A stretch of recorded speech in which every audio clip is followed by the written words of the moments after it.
and thank you for tuning in to another episode of Tenani.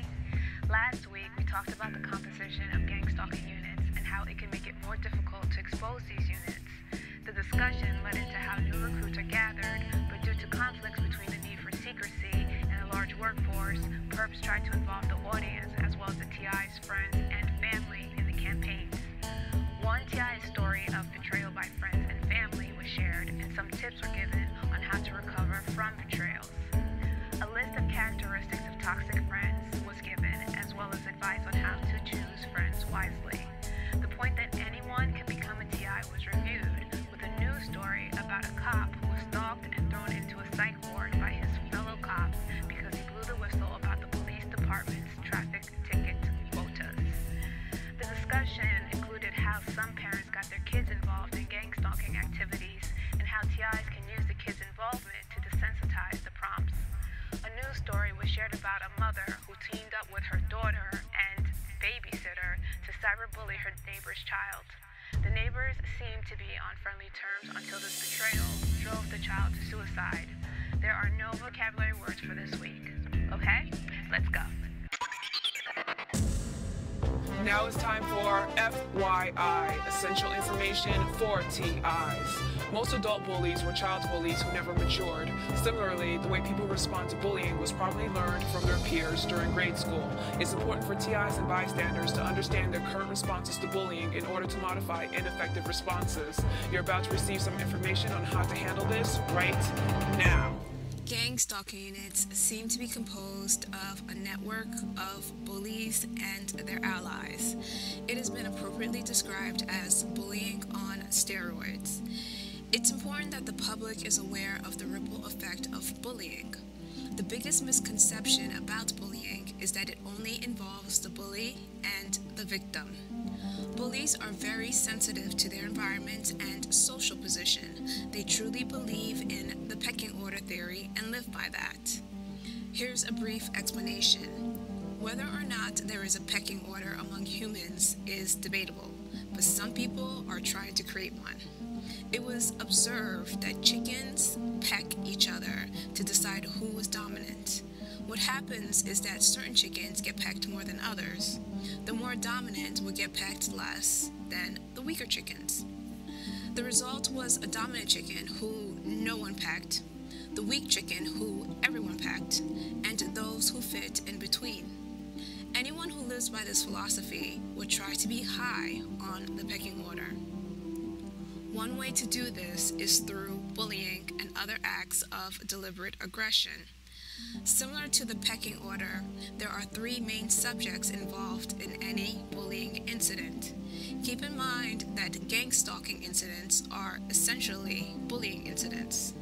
The three subjects are the bully, the target, and the audience. The ripple effect of bullying happens when a bully attempts to tear down a target when other people are around. The effect is similar to throwing a pebble into a calm lake. Waves are created that spread for some distance. The bullying incident has a direct effect on the target, but spreads to the audience. The second greatest impact is on those close to the target, then those who know of the target, then those who have seen the target but don't know him or her. And as word of the incident spreads and details are distorted, it affects those far away from the target or bully to a lesser degree. But consider the range one bullying incident reaches. So the bully becomes feared among more people than just the target. And there's also an impact on how the target is perceived across the same range. Let's examine several types of grade school bullies.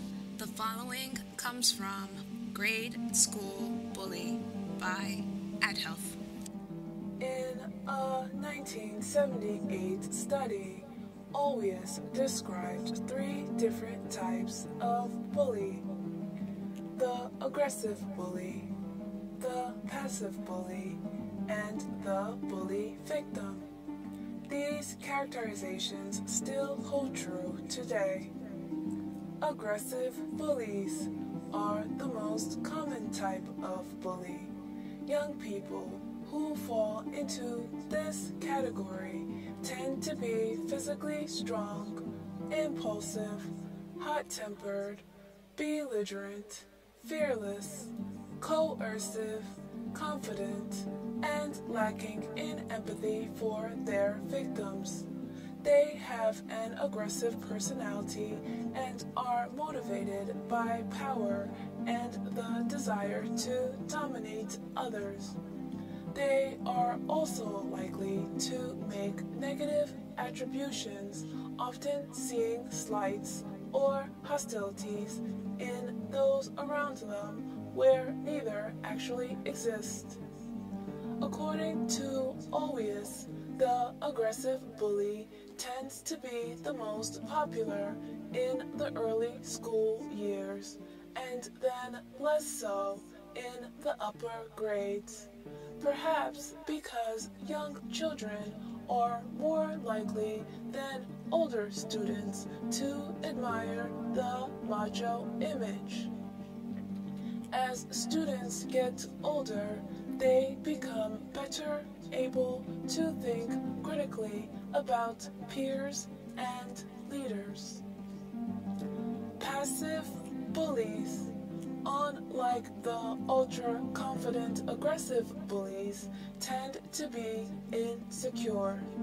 They are also much less popular than the aggressive bullies and often have low self-esteem, few likable qualities, and unhappy home lives. Passive bullies also appear to have difficulties concentrating and focusing their attention at school, as well as violent outbursts or temper tantrums that lead to problems with their peers. Rather than initiating a bullying interaction, passive bullies tend to hang back until one is already underway, usually at the instigation of an aggressive bully. Once a bullying incident begins, passive bullies become enthusiastic participants. In fact, passive bullies are very quick to align themselves with and display intense loyalty to the more powerful aggressive bullies. Some researchers refer to this group as anxious bullies. Bully victims represent a small percentage of bullies who have been seriously bullied themselves. Bully victims are often physically weaker than those who bully them, but are almost always physically stronger than their own victims. They possess some of the same characteristics as provocative victims. They are easily aroused and sometimes provoke others who are clearly weaker than they are. Bully victims are generally unpopular with their peers and are more likely than other types of bullies to be anxious and depressed. Deirdre Wolk of the University of Hertfordshire, England, identified a fourth group of bullies, pure bullies. It appears that pure bullies are healthy individuals who enjoy school and use bullying to obtain dominance, says Wolk, who labels these children cool operators. Pure bullies have not been victimized themselves, and they are rarely absent from school, presumably because they enjoy victimizing their peers. In contrast to the popular notion that bullies lack social skills, research has shown that bullies are actually quite adept at reading social cues and perspective taking. rather than using these skills pro-socially, such as to empathize with others. They instead use them to identify and prey on peer vulnerabilities. In addition, all data point in the same direction that bullies have no problem with self-esteem.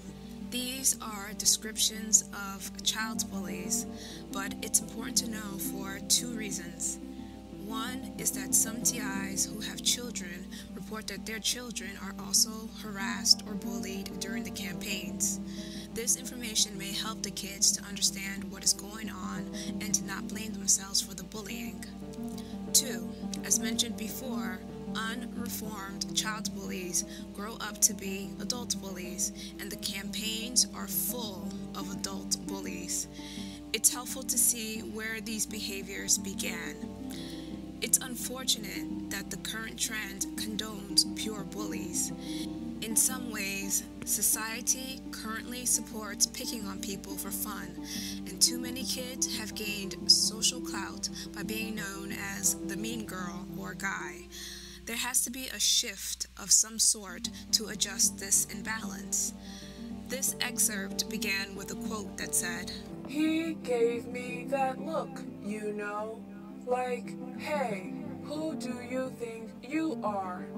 I thought this kid needs to find out right now who's in charge around here." That is a main point in bullying and gang stalking. The bullies carve out their territory without much discussion with anyone else. Then they proceed to use this territory as an excuse to harass others. The territory could be anything, real or imagined: a romantic partner, a vehicle, property, a title, a skill, or any other thing. When a bully feels inferior or insecure around someone, they usually accuse the person of invading or trying to take their territory. For example, "Are you checking out my boyfriend or girlfriend? So you think you're smarter than me? Did you touch my car? You think your house is nicer than mine?" Or the classic, "You think you're better than me, don't you?" Most of the time, the person being accused doesn't know that the bully's territory exists or that they somehow tried to take it. Bullies make these accusations when they aren't getting enough attention or feel insecure. It's really just an excuse for the bully to bully someone and blame the victim.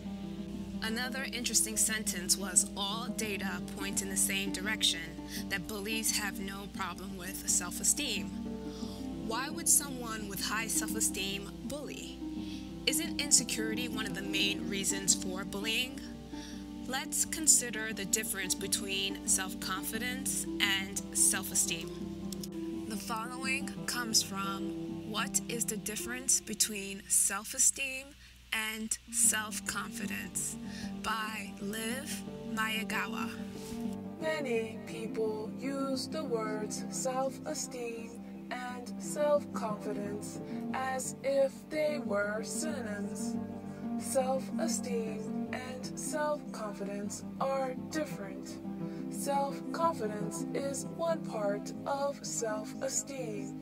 Self-esteem is the broader category, and self-confidence is one out of many subcategories of self-esteem.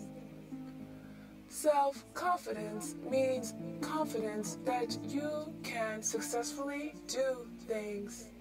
If you are self-confident, you believe in your ability to accomplish the things that you set out to do. You can have high confidence in some areas while having low confidence in other areas. For example, you may feel confident in your ability to do well at work, but you lack confidence when it comes to building and maintaining deep and fulfilling relationships.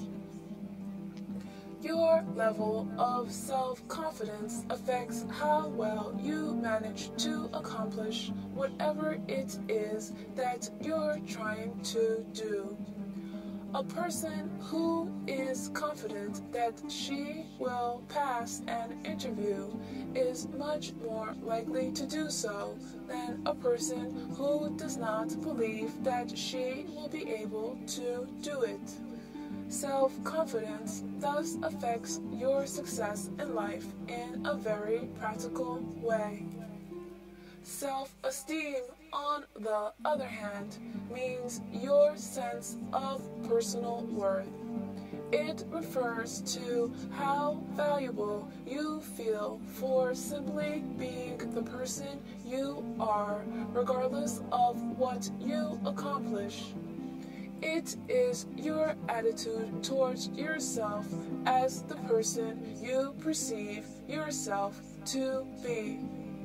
Therefore, it is much broader than self-confidence, as your self-esteem is the sum you get when you add up all your perceptions about yourself in terms of what you accomplish, how you feel, how you're behaving towards others, how others behave towards you, what happens to you during your life, your body perception, and so on. The following comes from The Difference Between Self-Confidence and Self-Esteem by Social Psychiatry Blog.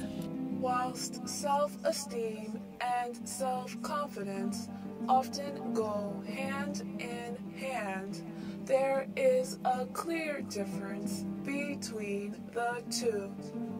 Someone with high self-esteem can still have low self-confidence simply due to their personality and vice versa.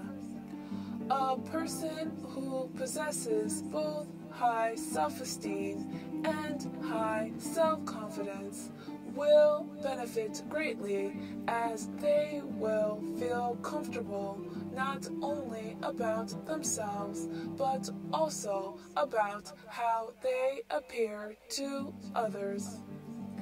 If a person has a low self-esteem, then they are not happy with certain elements of themselves, because a person's opinion of themselves comes from self-esteem. When people see themselves in a negative way and create a low self-esteem, normally it is because they are assessing themselves in the wrong way too. A lot of people with low self-esteem criticize themselves in every aspect they can and try to find small faults with areas of their life. People with low self-esteem often ask questions about their own life, such as, are you worthwhile in your job? Do people see you in a positive way? Are you happy with the way you look? The problem with these questions is that they are already hinting at negativity before the person even begins their self-analysis. People with high self-esteem are more comfortable with their life situation and don't question themselves. They are in the job they are in, and they have the friends around them they do because they are valued in the job and because the people like being around them. And so they take positivity from this. People with high self-esteem spend time enjoying what is right and don't spend time thinking about what might be wrong. Self-confidence is the ability to go out and promote yourself and know that you are sufficiently capable to do what you are asked or are asking to do. People who are self-confident spend a lot of their time focused on improving themselves and progressing in their lives rather than just resting with what they already have. The last two paragraphs are a good summary of the bully and the victim. Some victims tend to be humble and or may have lower self-esteem than the bullies. Bullies usually mistaken someone who is humble for someone who has low self-esteem. A person can have high self-esteem and still be humble. These types acknowledge their skills but don't need to constantly brag about it or demand attention for it like most bullies do. The excerpt said, self-confidence is the ability to go out and promote yourself and know that you are sufficiently capable to do what you are asked or are asking to do. People who are self-confident spend a lot of their time focused on improving themselves and progressing in their lives rather than just resting on what they already have. People with low self-esteem often excel at some progressive activity. They know they are good at what they do, but still may not think highly of themselves. So a person like this may say, I know I'm good at ABC, but I still need to work on XYZ. This may propel them to become better and better at what they do. But they still may not value themselves enough. Bullies pick up on this and try to use it against the victim. In contrast, bullies tend to have high self-esteem. The excerpt said, people with high self-esteem are more comfortable with their life situation and don't question themselves. They are in the job they are in and they have the friends around them they do because they are valued in the job and because the people like being around them, and so they take positivity from this. People with high self-esteem spend time enjoying what is right and don't spend time thinking about what might be wrong. Here we have some child bullies and gang stalkers. They are surrounded by people who enjoy their company and the things that they do. They only focus on the good parts of their activities, a sense of dominance, affiliation with prestigious people, protection against being targeted, among other things. Take note, though, that the sense of power is false. The prestigious people probably wouldn't associate with the less prestigious unless it serves a useful purpose, and the protection against becoming a target is fragile. They probably don't dwell on what's wrong with gang stalking. This also goes along with their reluctance to identify with or have empathy for others. That is how someone with high self-esteem who thinks highly of him or herself can bully or gang stalk. They focus on what's right, what they're getting out of it, and the illusion of a privileged status while dismissing, ignoring, or denying most of the things that are wrong. So what about the insecurity part of bullying?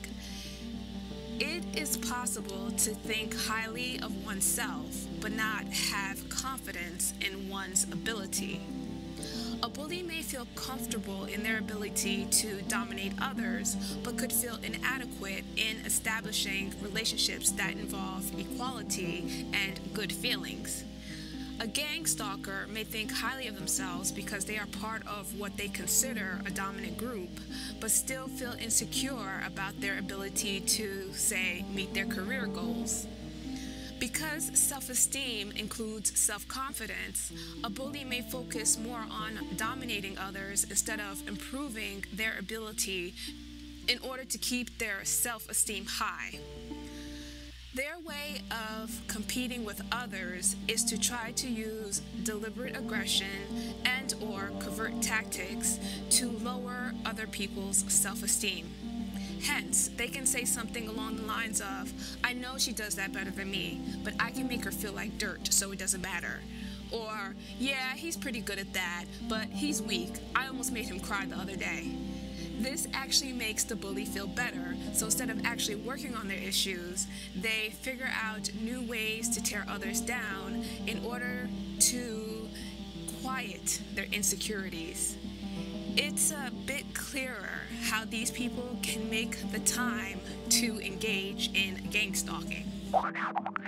How the target and the bully is perceived depends on the society's values. The current trend is that the bully will be perceived as the dominant one and will be feared if the attacks are successful. Therefore, she or he is raised in the so-called pecking order. It is important to note that I said if the attack is successful. Targets have the ability to neutralize a bully incident. The audience or bystanders can also neutralize the effects that a bully incident has on them. But first, let's consider some of the ways that the victims and bystanders currently respond to a bully incident. The following is based on grade school bullying, but it is important because that's when most responses to bullying are learned and is repeated into adulthood. The following comes from Grade School Bully by Health. Victims. I'm 14 in March and I'm being bullied constantly. In nearly every class, I sit by myself because nobody wants to sit next to me. One of my few friends hangs around with other people because I think he is frightened if he is with me, he will get bullied. I'm sick to death and sometimes I feel like killing myself. I wish I was dead. Bullies do not randomly attack their peers. Instead, they target a specific subgroup of students who are often victimized over the course of several years. Just like bullies, victims are a heterogeneous group. Always describes 3 types of victims: the passive victims, the provocative victims, and the bully victim, which was described previously. Passive victims do not directly provoke bullies and represent the largest group of victimized children. They are socially withdrawn, often seem anxious, depressed, and fearful, and have very poor self-concepts. When compared with their non-victimized peers, passive victims have fewer, if any, friends, are lonely and sad, and are more nervous about new situations.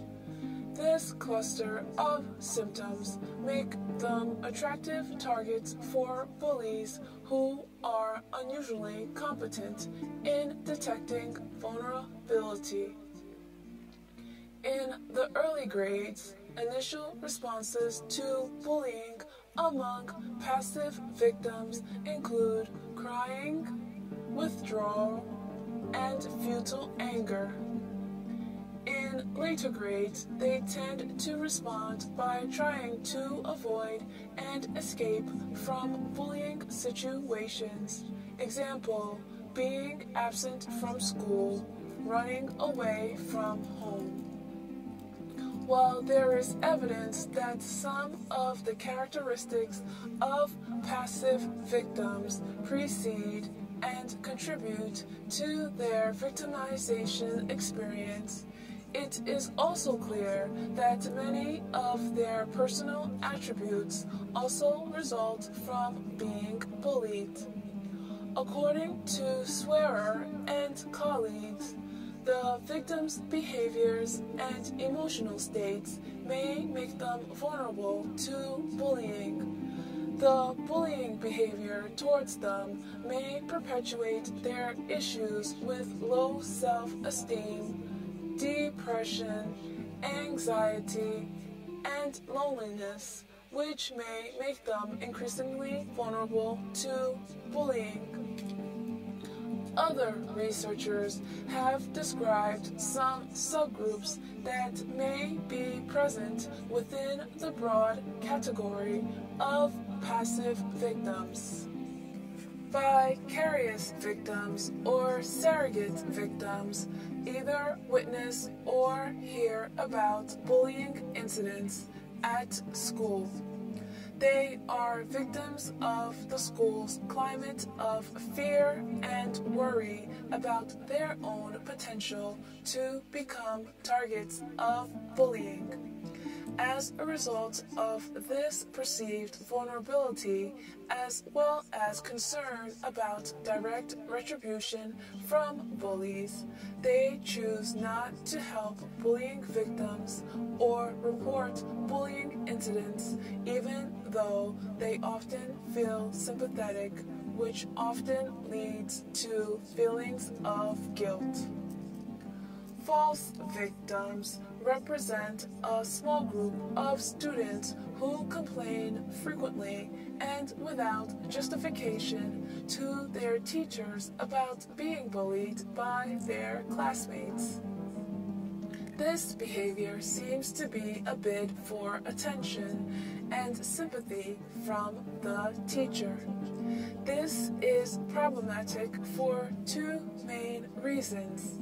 One, these children should learn that there are legitimate ways to get attention. And two, teachers who may be unsympathetic about the problem of bullying could use this behavior as an excuse to ignore all complaints about bullying. Perpetual victims are those victims who are bullied all of their lives.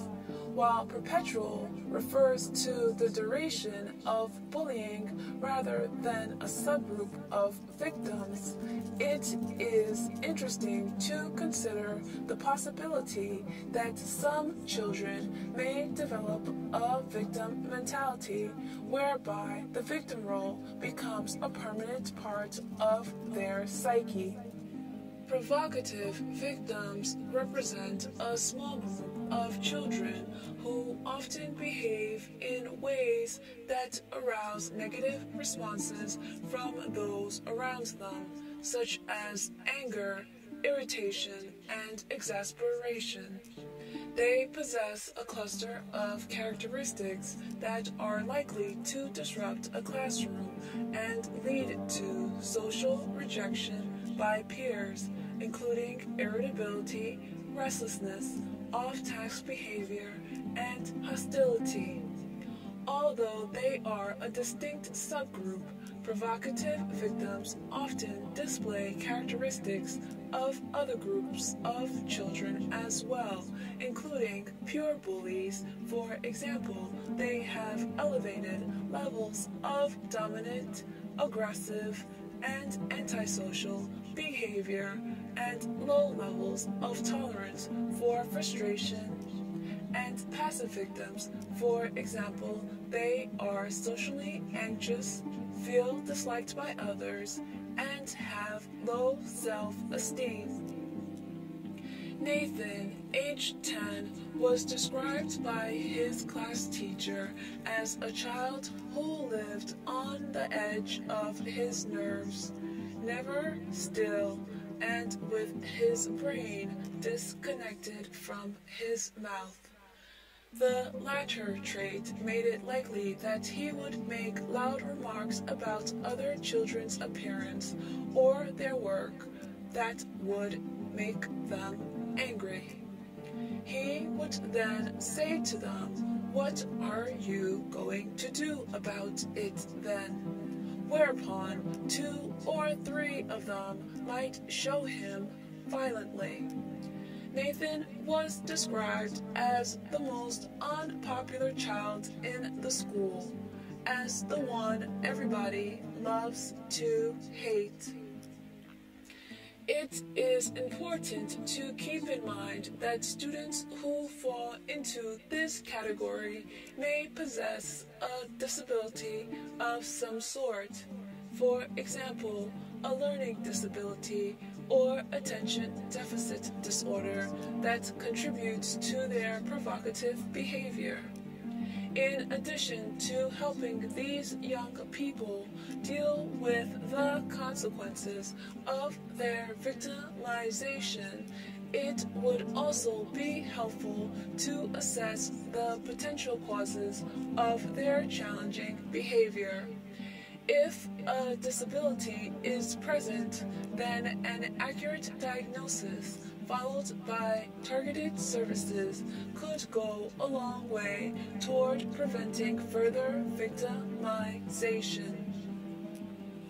Multiple factors contribute to a bully's selection of victim, including the complicated interplay of a bully's motivation, a victim's characteristics, and the specific circumstances of the bullying situation. For example, availability may be a key factor in victim selection if a bully simply wants to elevate his or her status with peers. However, if a bully is looking for some sort of tangible payoff, then he or she might choose a target who is known to have money and likely to be submissive. If a bully wants to display power, then he or she might target a provocative victim who is noted for fighting back effectively. Victims handle bullying in various ways. There may be a link between bullying and school violence.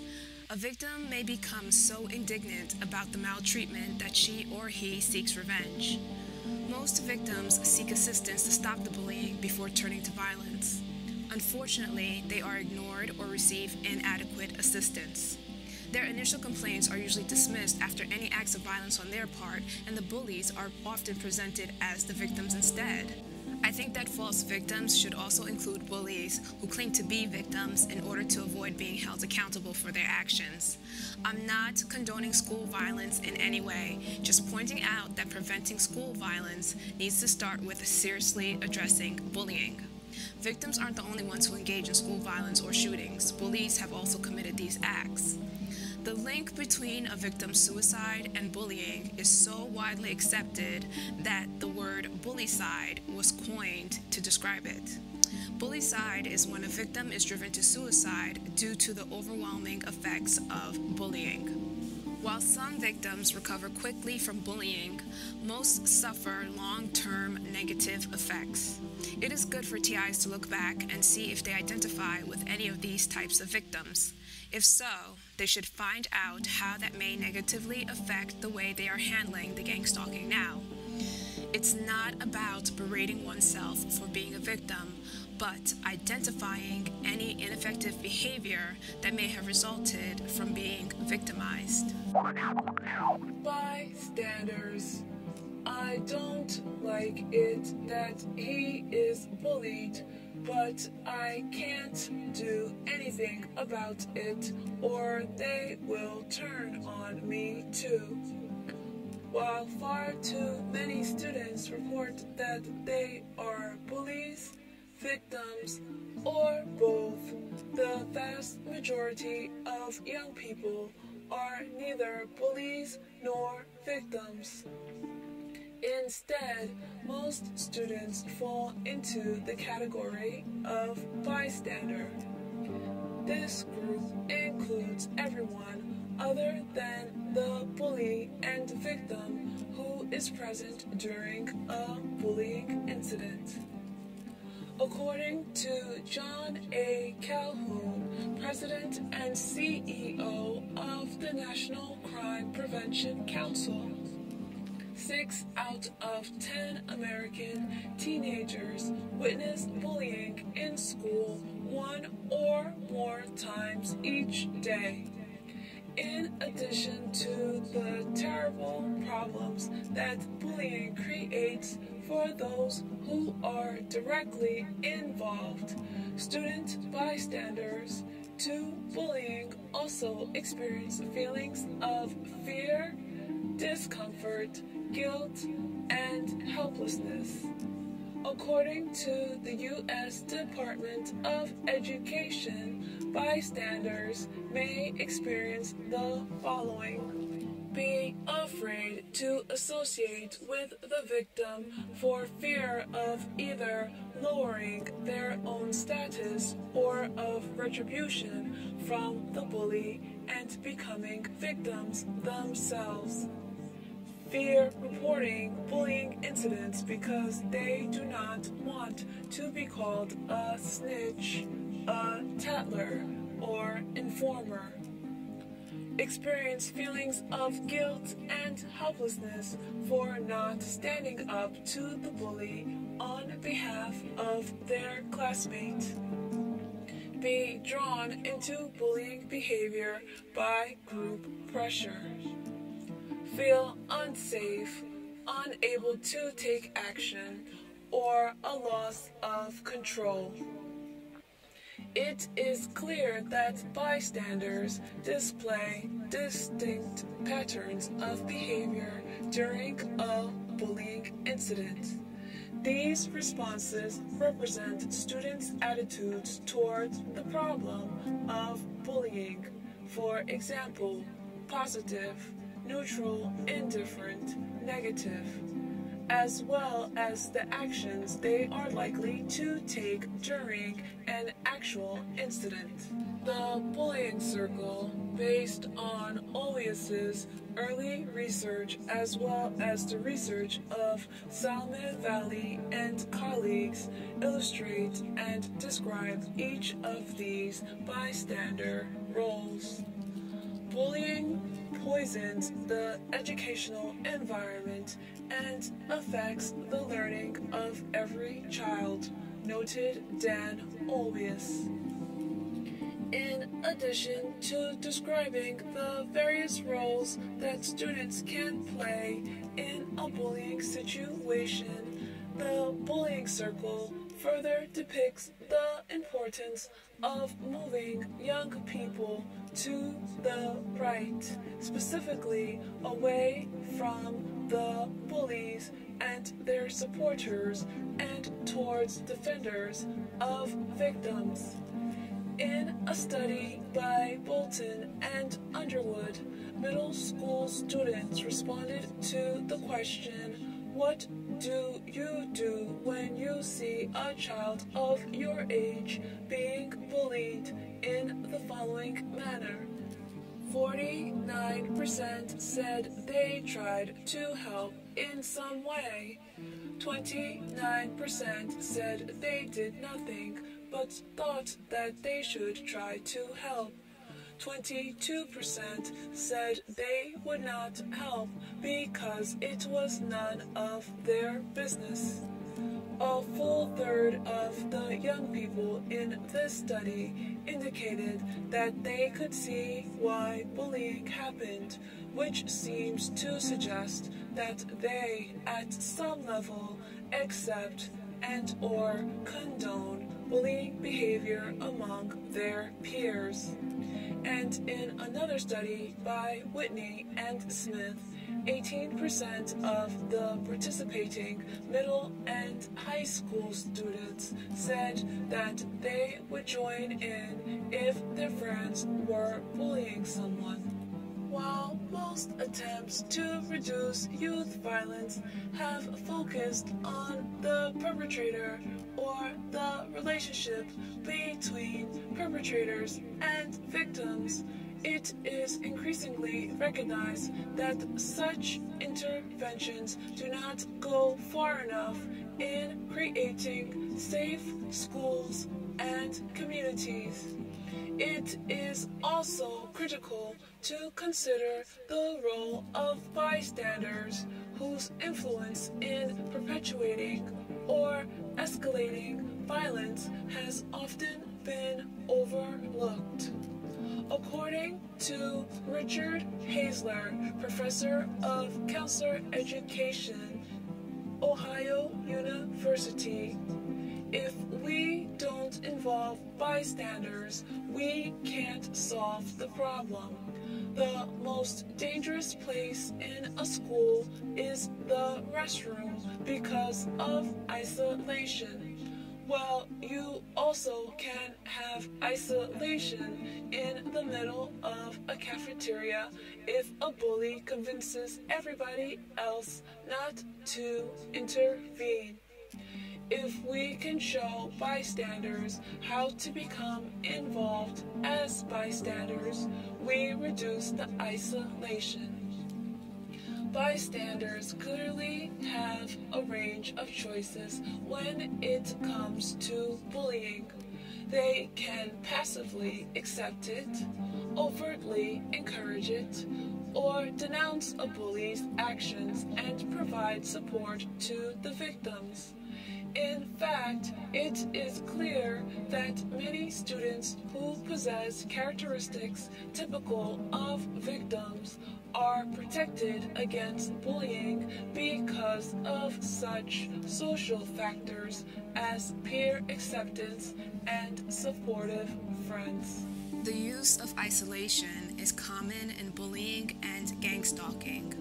Whereas in childhood bullying, the victim could be isolated in a restroom and the cafeteria, a private and public place, the TI can be isolated in a private place such as their home through constant surveillance, or in any public place where the harassment occurs in a manner that doesn't alert the bystanders or gives the illusion of mental illness if the TI reports it.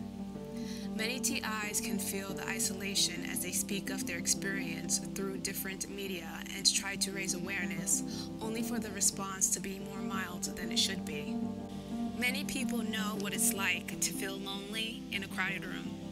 In addition, anyone who's ever been in an abusive relationship know that the abuser can abuse them in a crowded room and others won't notice.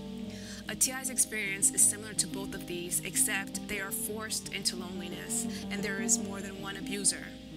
It's important that bystanders realize their choices when it comes to bullying. They can ignore it, overtly encourage it, or denounce the bully's actions. Bullying hasn't always been accepted. In fact, what kept bullying at bay was that people spoke up against it and would not tolerate it. How did bullying become so accepted and even promoted? Probably because in society's effort to understand and help the bully, we ended up rationalizing and accepting the harmful behavior. The bully ended up feeling okay about being a bully instead of addressing the issues that caused the dysfunctional behavior. It's still possible to make the necessary corrections. If you have essential information for TIs, please send them to ProtectLifeNow@yahoo.com. TIs, it's time to know thy enemy.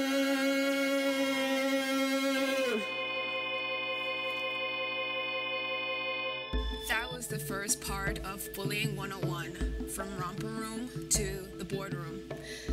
It appears that this is just a vicious cycle that begins in elementary school and has become an accepted part of our society.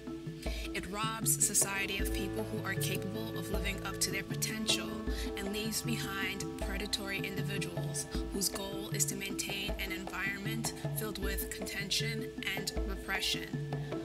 Bullying is society's cancer because it attacks the healthy parts of society and can replicate itself rapidly with every attack that ends in its favor. Unfortunately, bullying also infects the workplace. It is important to note that adult bullies can cause more severe damage than child bullies. A child bully can cause long-lasting damage to a victim's self-esteem, and if unreformed, the child bully becomes an adult bully who can wreak havoc on a person's finances, family, health, and cause physical harm.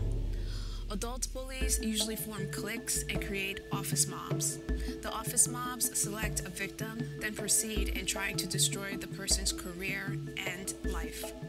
The victim is at risk of losing their job, having their career destroyed, having their families devastated by financial losses, as well as damages done to their reputation and other effects. The adult victim may not have the resilience or time that the child victim has to recover from the bully's attacks. Here's a brief on workplace bullying, also known as office mobbing. The following comes from Sociopaths and Bullying in the Workplace by Jan Aylesworth. The definition of sociopath is not clearly agreed upon in the psychological literature, but as my psychologist friend alluded, narcissistic personality disorder, NPD, is recognized as legitimate. Both NPD and sociopathology are relevant for the workplace because they are studied in connection with bullying in the workplace. Narcissistic personality disorder symptoms. According to the U.S. National Institutes of Health, some of the symptoms associated with NPD are taking advantage of other people to achieve one's own goals, requiring constant attention and admiration, disregarding the feelings of others and lacking empathy. Bullying in the workplace. Here's some of what the academic literature has to say about workplace bullying. Because bullying usually takes place behind the scenes, supervisors and even co-workers often do not realize that it's happening. Among participants in a study by Judith Fisher-Blando, DM, 75% said they had been the target of a bully and or witnessed bullying at work. Sociopaths bully especially when they achieve positions of power and influence. Bullying acts often occur as small incidents that may appear harmless when viewed in isolation. However, when viewed as a pattern, they can reveal abuse and aggression. Organizations don't have a clear view of how destructive bullying can be for organizational performance. The workplace pressures associated with downsizing and restructuring may intensify bullying among those who are prone to it. Gang stalking permeates every part of the TI's life. It's 24/7 harassment, and the workplace is no exception. TIs become the victims of office mobs in the perp's attempt to destroy the TI's career and inflict financial assaults. Gang stalking is not just between a TI and the stalkers. No, the perps will use anyone they can in a campaign. So work environments get destroyed, and the public usually ends up paying for some of the campaign, especially when law enforcement employees and government officials participate in gang stalking.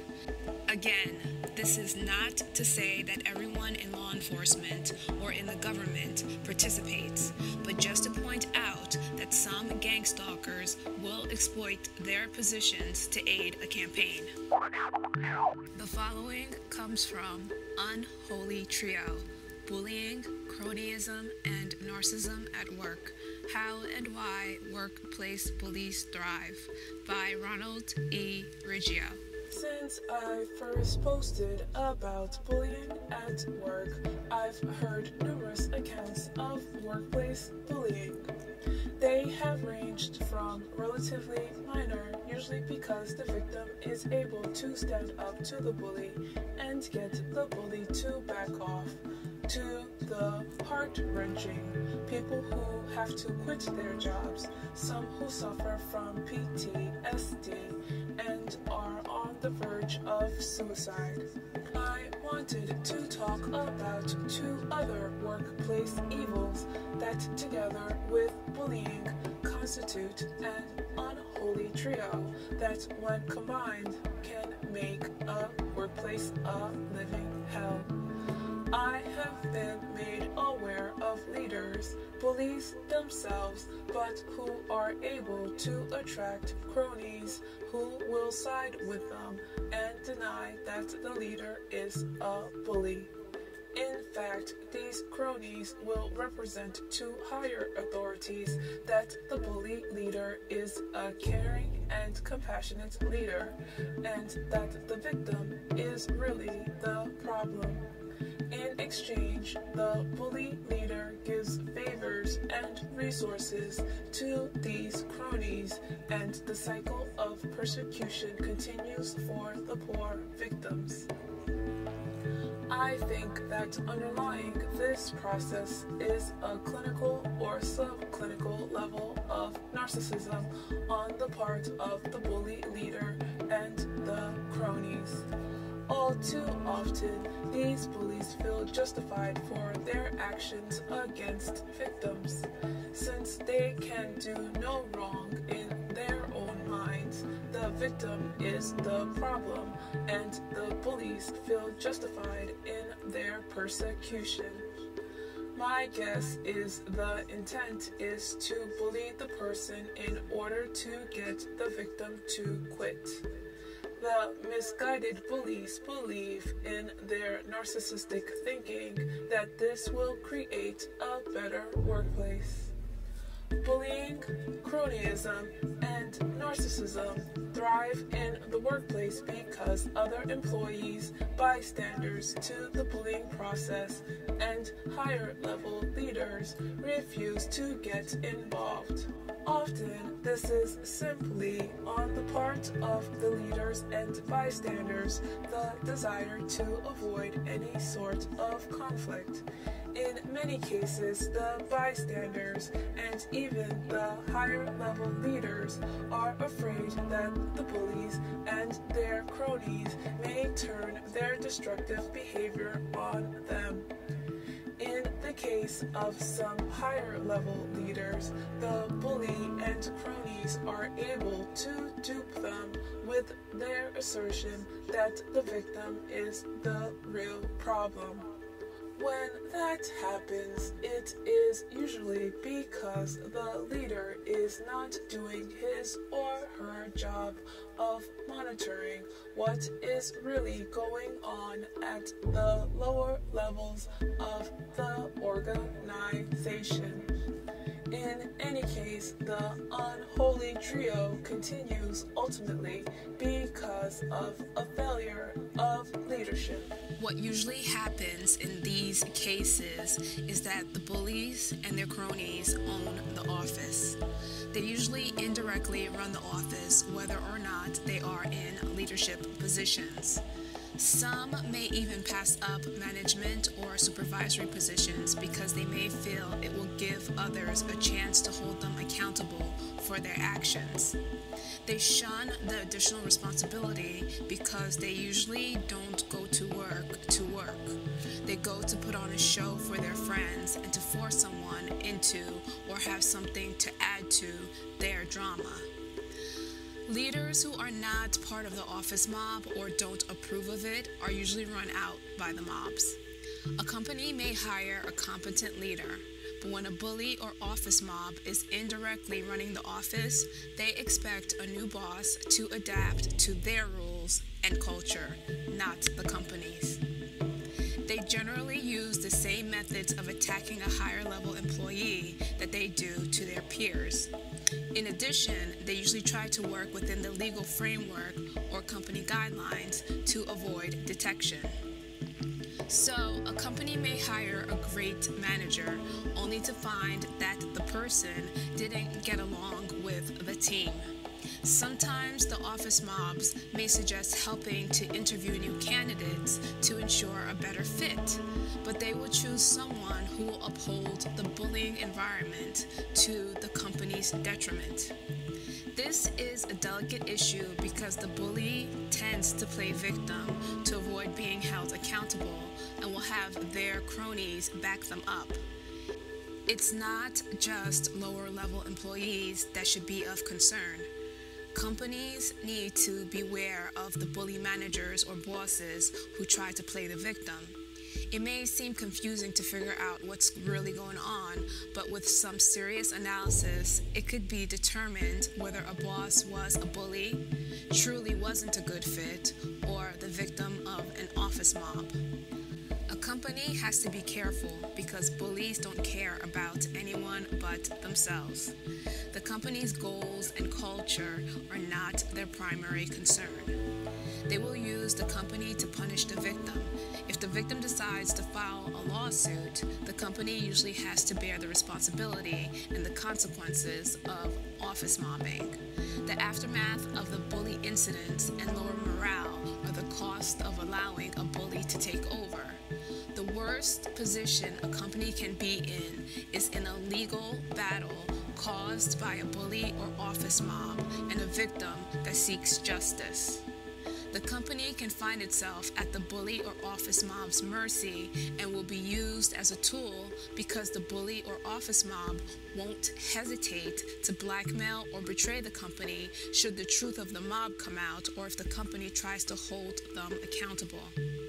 A wise company would stop a bully or office mob before it starts, or at least stop it in its tracks if one already exists.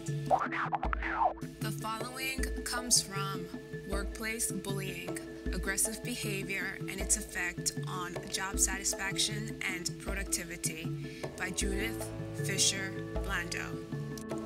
How does adult bullying affect the work environment, and does it have any connections to workplace violence? Previous research indicated the negative effects of bullying behavior on an organization include loss of employee morale, a high level of absence for depression, anxiety, and physical ailments, decreased productivity and profit, a high level of attrition, loss of customers, a poor reputation in the industry, negative media attention, legal action, and workplace violence.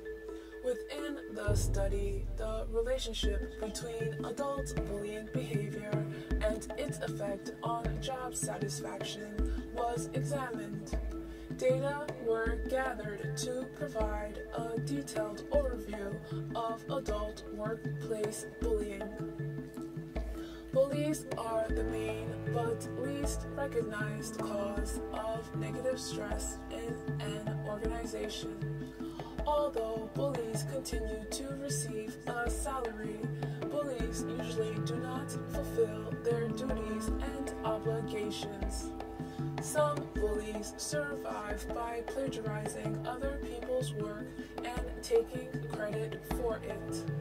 Bullies prevent other members of the staff from fulfilling their duties.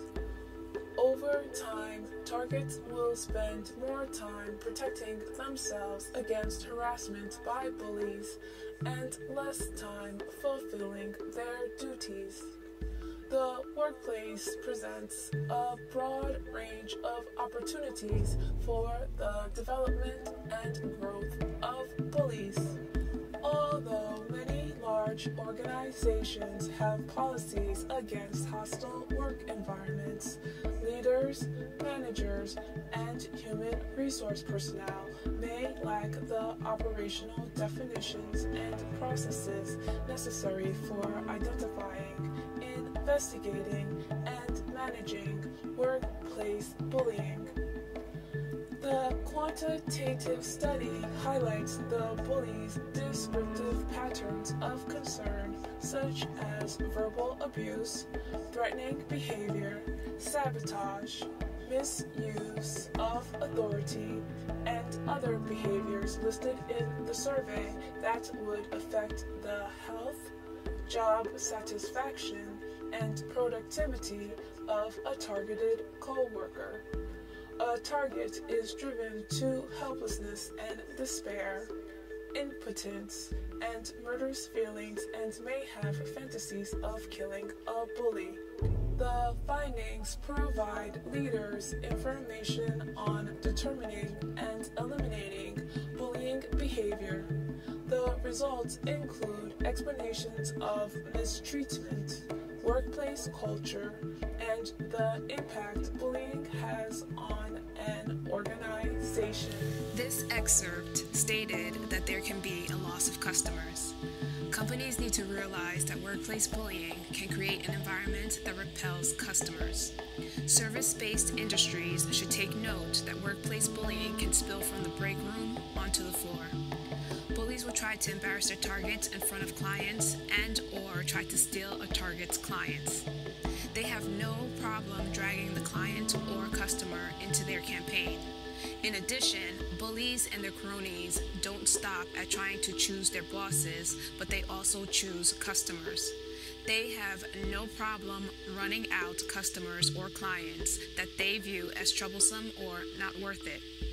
What the company views as a valuable client is not as important as what they view as valuable. For bullies, a valuable customer or client is someone who plays by their rules and can be of use to them later on. In that way, they try to leverage power over customers by withholding the products or service, making the transactions difficult, or denying good customer service. Bullies and their cronies may bring in business, but it's probably from clients that benefit the bully more than the company and gives the bully some leverage over the company. So, can a work environment encourage adult bullying? Some places and situations are more conducive to bullying than others. A harsh, malicious, or harmful worker would not survive in a healthy organization. People, for social, environmental, and biological reasons, may need to dominate others, and the workplace provides them with a location that, if not properly managed, allows them to exercise their need to control.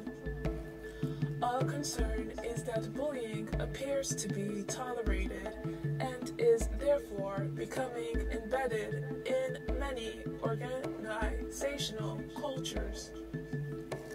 Yandrick noted bullying is a problem that knows no geographic boundaries and is not confined to a particular industry.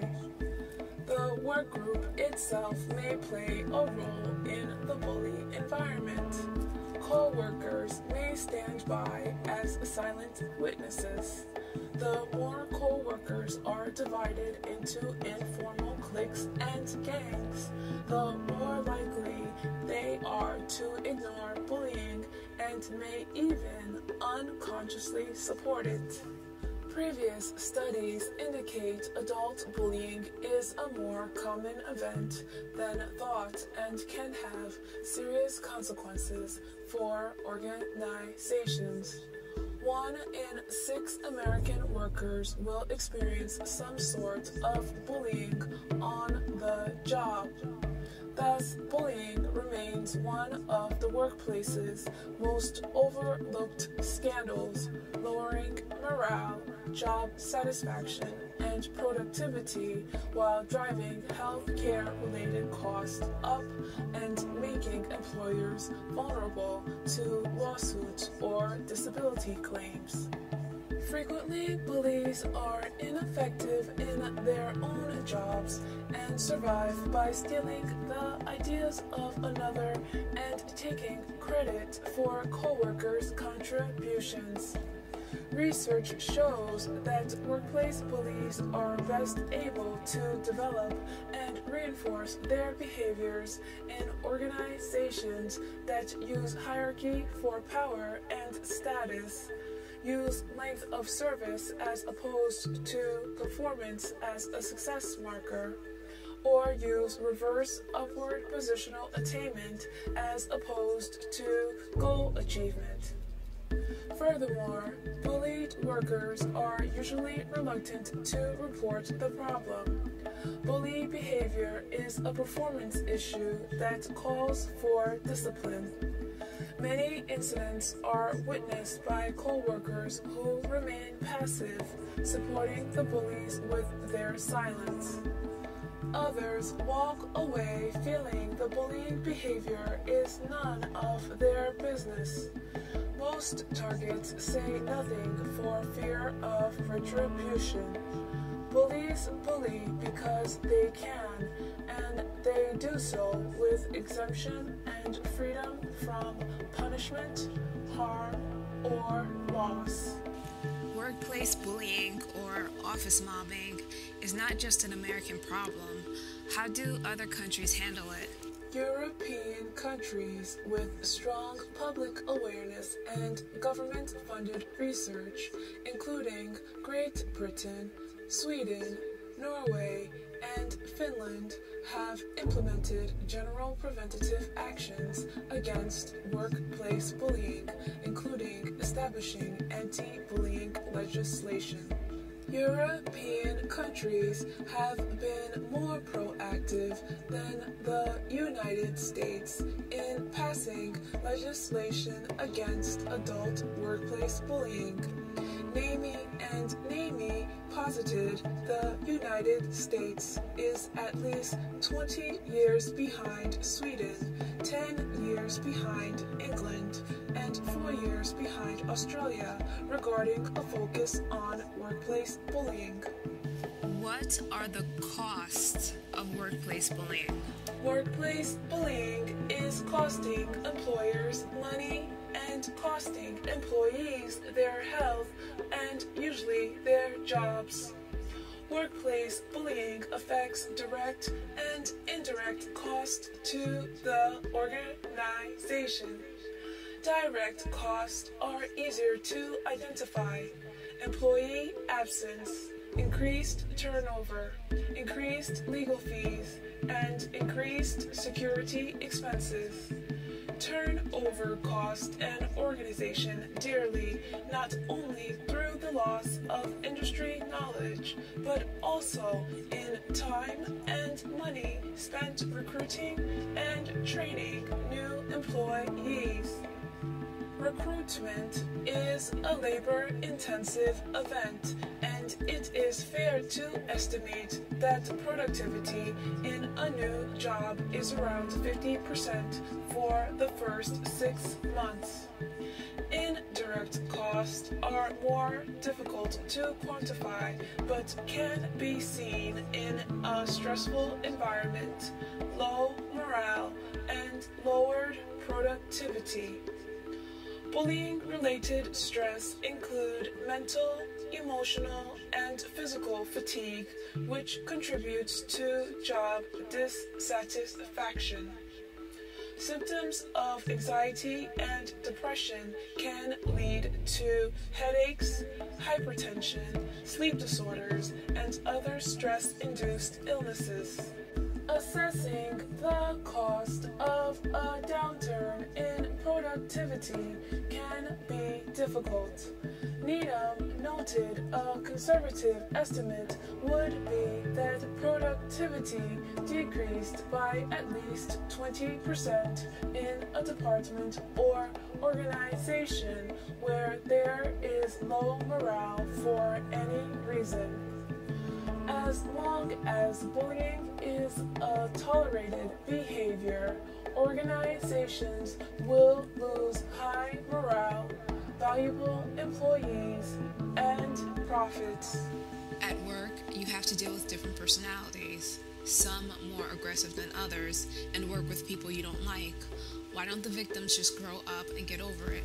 Bullying at work is not only about aggressive behavior. Bullying behavior can destroy a target's health, ability to work, emotional well-being, self-worth, and financial condition. Workplace bullies have a strong negative impact upon the business for which they work. When a bullying atmosphere begins to pervade an organization, morale is destroyed and productivity is affected. The workplace often contains distorted personality types that seem to have just one purpose: to find somebody else to attack, to belittle, to criticize, and to destroy.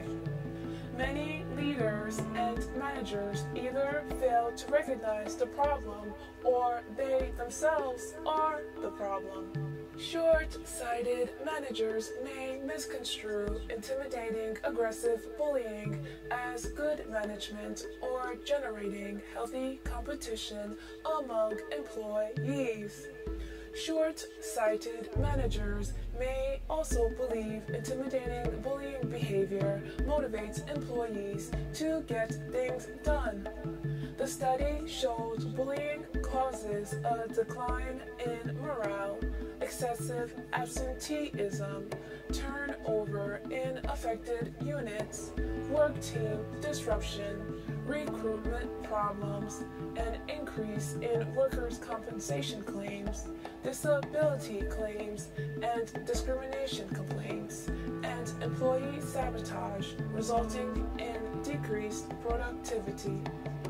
Workplace bullying also leads to time wasted in problem resolution, union grievance procedures, lawsuits, and workplace violence. Bullying in the workplace is far too widespread. To understand bullying, a person must know bullying is different from harmless incivility, rudeness, boorishness, teasing, and other well-known forms of interpersonal torment. Bullying at work is the repeated, malicious mistreatment of a target by a harassing bully driven by the bully's desire to control the target. Workplace bullying is persistent, unwelcome, intrusive behavior of one or more individuals whose actions prevent others from fulfilling their duties. What is the workplace bully trying to do? The most common objective of bullies is to gain power, control, and domination over someone else. The definition of a typical bully is a person whom exhibits aggressive behavior that is intended to cause harm or distress, occurs repeatedly over time, and occurs in a relationship in which there is an imbalance of power or strength. The term bullying in this study refers to a situation in which one or more individuals perceive they are subjected to consistent, persistent, and repetitive negative acts that are meant to harm. These acts can be by one or more co-workers, supervisors, or subordinates, causing the target mental or physical stress and anguish. What methods do the office mobs use? Bullying behavior can take many forms, including defamatory remarks, intimidation, social exclusion, and physical violence. Bullying exerts short-term and long-term psychological effects on both bullies and their targets. Bullies are equally likely to be male or female. The common stereotype of a bullied person is someone who is weak, eccentric, or a loner.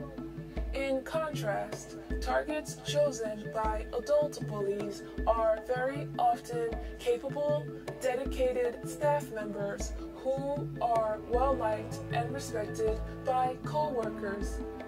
Bullies are most likely to pick on people with an ability to cooperate and who have a non-confrontational personality. Bullies consider this capability a threat and determined to cut the target down. Aggression is a reactive behavior where stress and frustration build up noxious aggressive energy that is released in the form of aggressive behavior. Job stress is the harmful physical and emotional reactions that occur when bullies challenge the capabilities, resources, or needs of targets. Job stress can lead to poor mental and physical health and even injury. Sometimes jobs can be stressful and challenging. Isn't that part of job stress? The concept of job stress is often confused with challenge, but these concepts are not the same. A challenge energizes and stimulates employees psychologically and physically and motivates workers to learn new skills and master their jobs. When a task or problem is solved, satisfaction is the result. Thus, challenge is an important ingredient for healthy and productive work. But a continuously aggressive workplace is not. How does bullying in the workplace start? Buy-in showed an individual has different ways of reacting when participating in groups. Two kinds of tendencies appear. One is directed towards the accomplishment of the task, and the other seems to oppose it, similar to a fight or flight reaction. The more an individual is rewarded for narcissistic behavior, the more selfish that individual becomes. The ego-building behavior has been beneficial and is the only way the individual can survive in the social world. Adam and Crawford described an increase in bullying behavior that takes place in the office environment. By valuing the power and control over others that their behavior evokes, leaders and managers play a crucial role in the identification of both bullies and targets and can be very instrumental in decreasing and preventing bullying behaviors.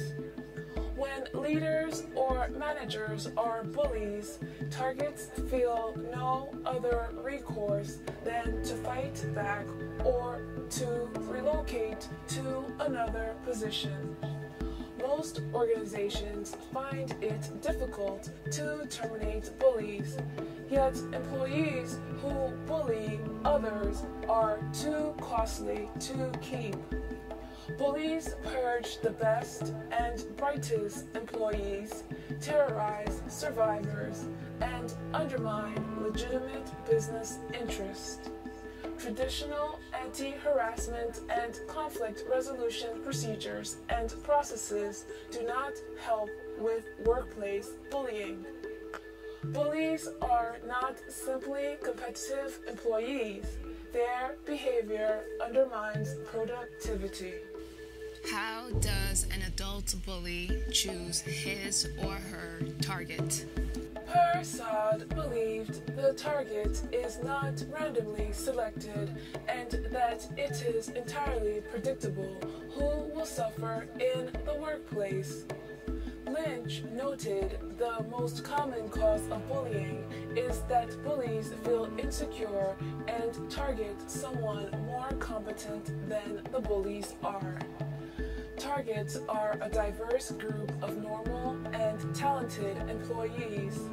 Workplace bullies mostly target individuals who are intelligent, are effective at what they do, have high emotional intelligence, and are good networkers.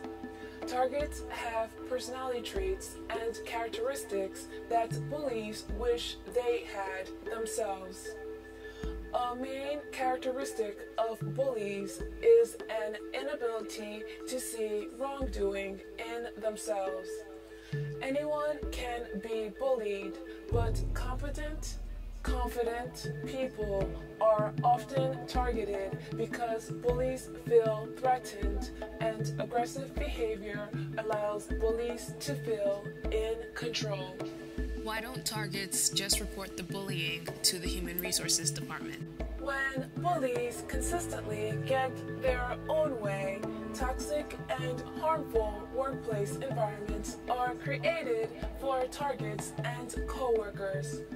Leaders and human resource personnel may be disinclined to take action in dealing with situations which may mean siding with a bully and attacking targets because it can be difficult for targets to defend themselves.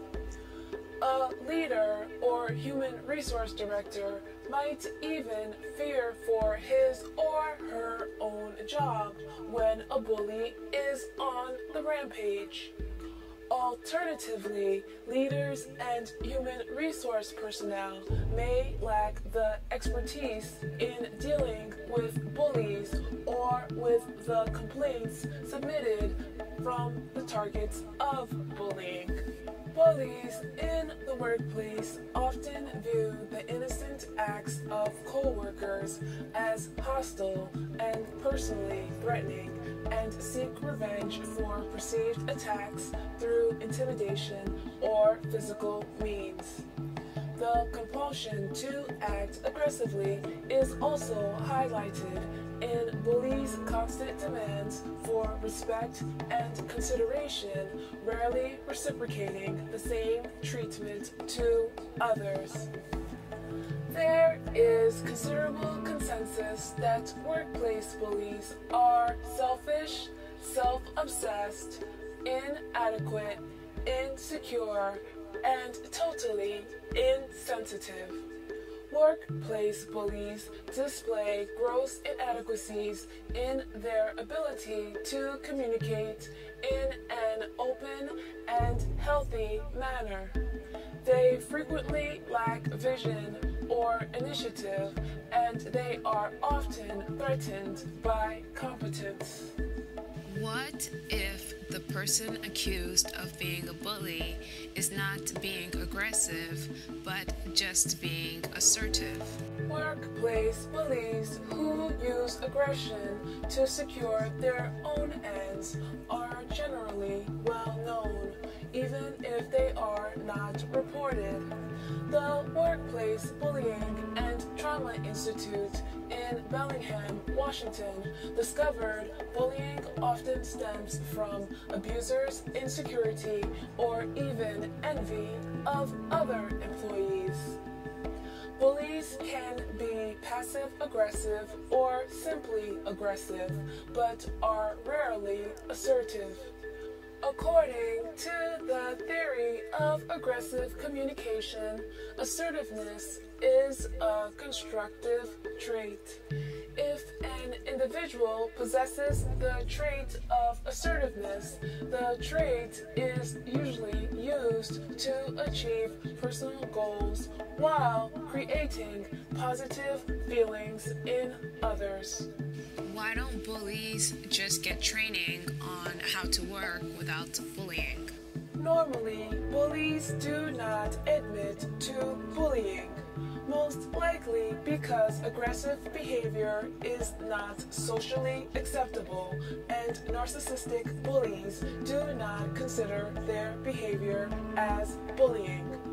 When close to being outwitted and exposed, bullies feign victimhood and turn the focus on themselves, which is another example of manipulating people through his or her emotion of guilt, such as crying and sympathy.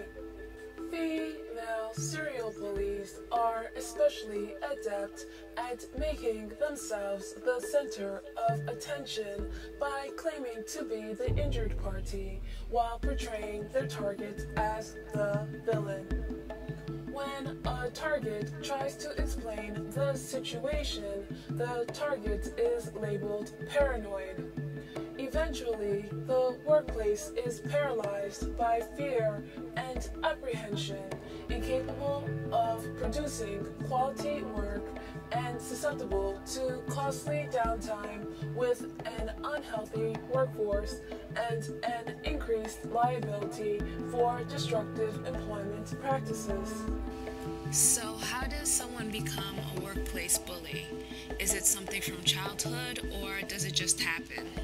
Evidence from the United States, England, Italy, and Australia showed involvement in bully target situations relating to the kind of parenting each may have experienced and the type of family life a bully may have had. Childhood bullies continue their antisocial behavior throughout their lifetimes. Most bullies remain bullies throughout their lives. Childhood bullies can grow up to be adult bullies, and they may be involved in dating or marital violence or workplace harassment. NAMI and NAMI reported people arrive at bullyhood by at least 3 different paths. Through personality development, by reading cues in a competitive political workplace, and by accident. There are different types of bullies. Recognizing the signs of bullies and knowing the different types can help leaders and targets handle the situation.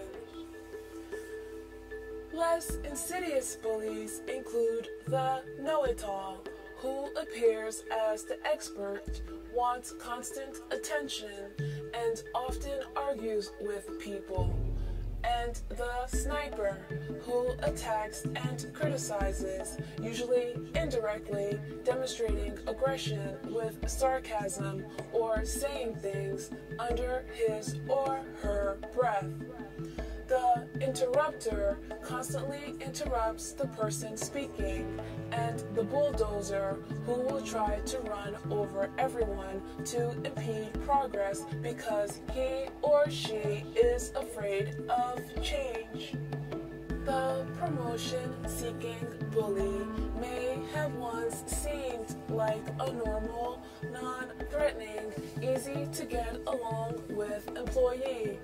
When the promotion-seeking bully receives a small promotion or added authority, he or she becomes power drunk, becomes obsessed with acquiring more power, and constantly plans to move up the ladder of leadership.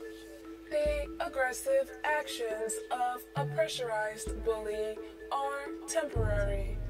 This person does not normally have a bullying personality. personality, but he or she has become stressed, whether from internal or external pressures. This employee loses control and verbally attacks others with hurtful comments or unnecessary harassment. The pressurized bully has temporarily lost the skills to separate his or her stressful feelings from social interactions with other people. The pressurized bully's behavior can be transformed.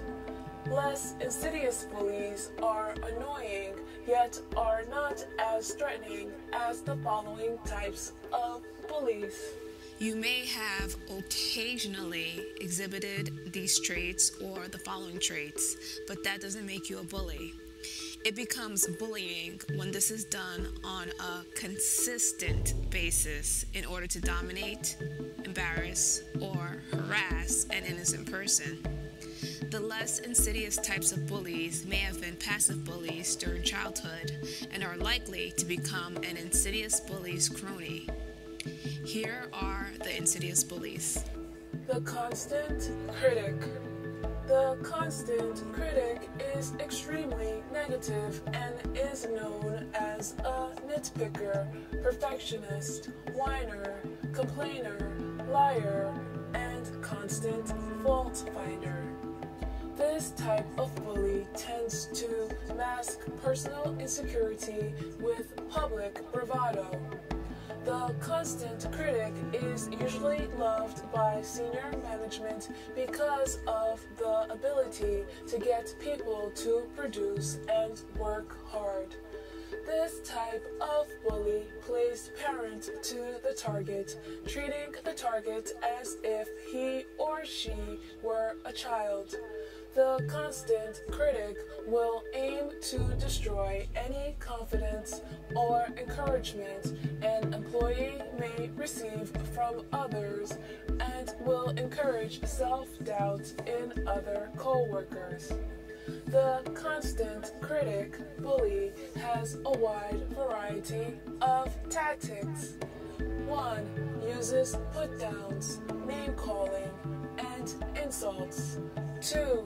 Aggressive eye contact, glaring, demands eye contact when speaking to target, but avoids eye contact when spoken to. 3. Reacts negatively to contributions of others, especially the target, usually sighs, frowns, and peers over the top of eyeglasses. 4. Accuses others of wrongdoing. And 5. Blames errors such as doctored documents on others. The constant critic bully. 1. Makes unreasonable demands with impossible deadlines and expects perfectionism. 2.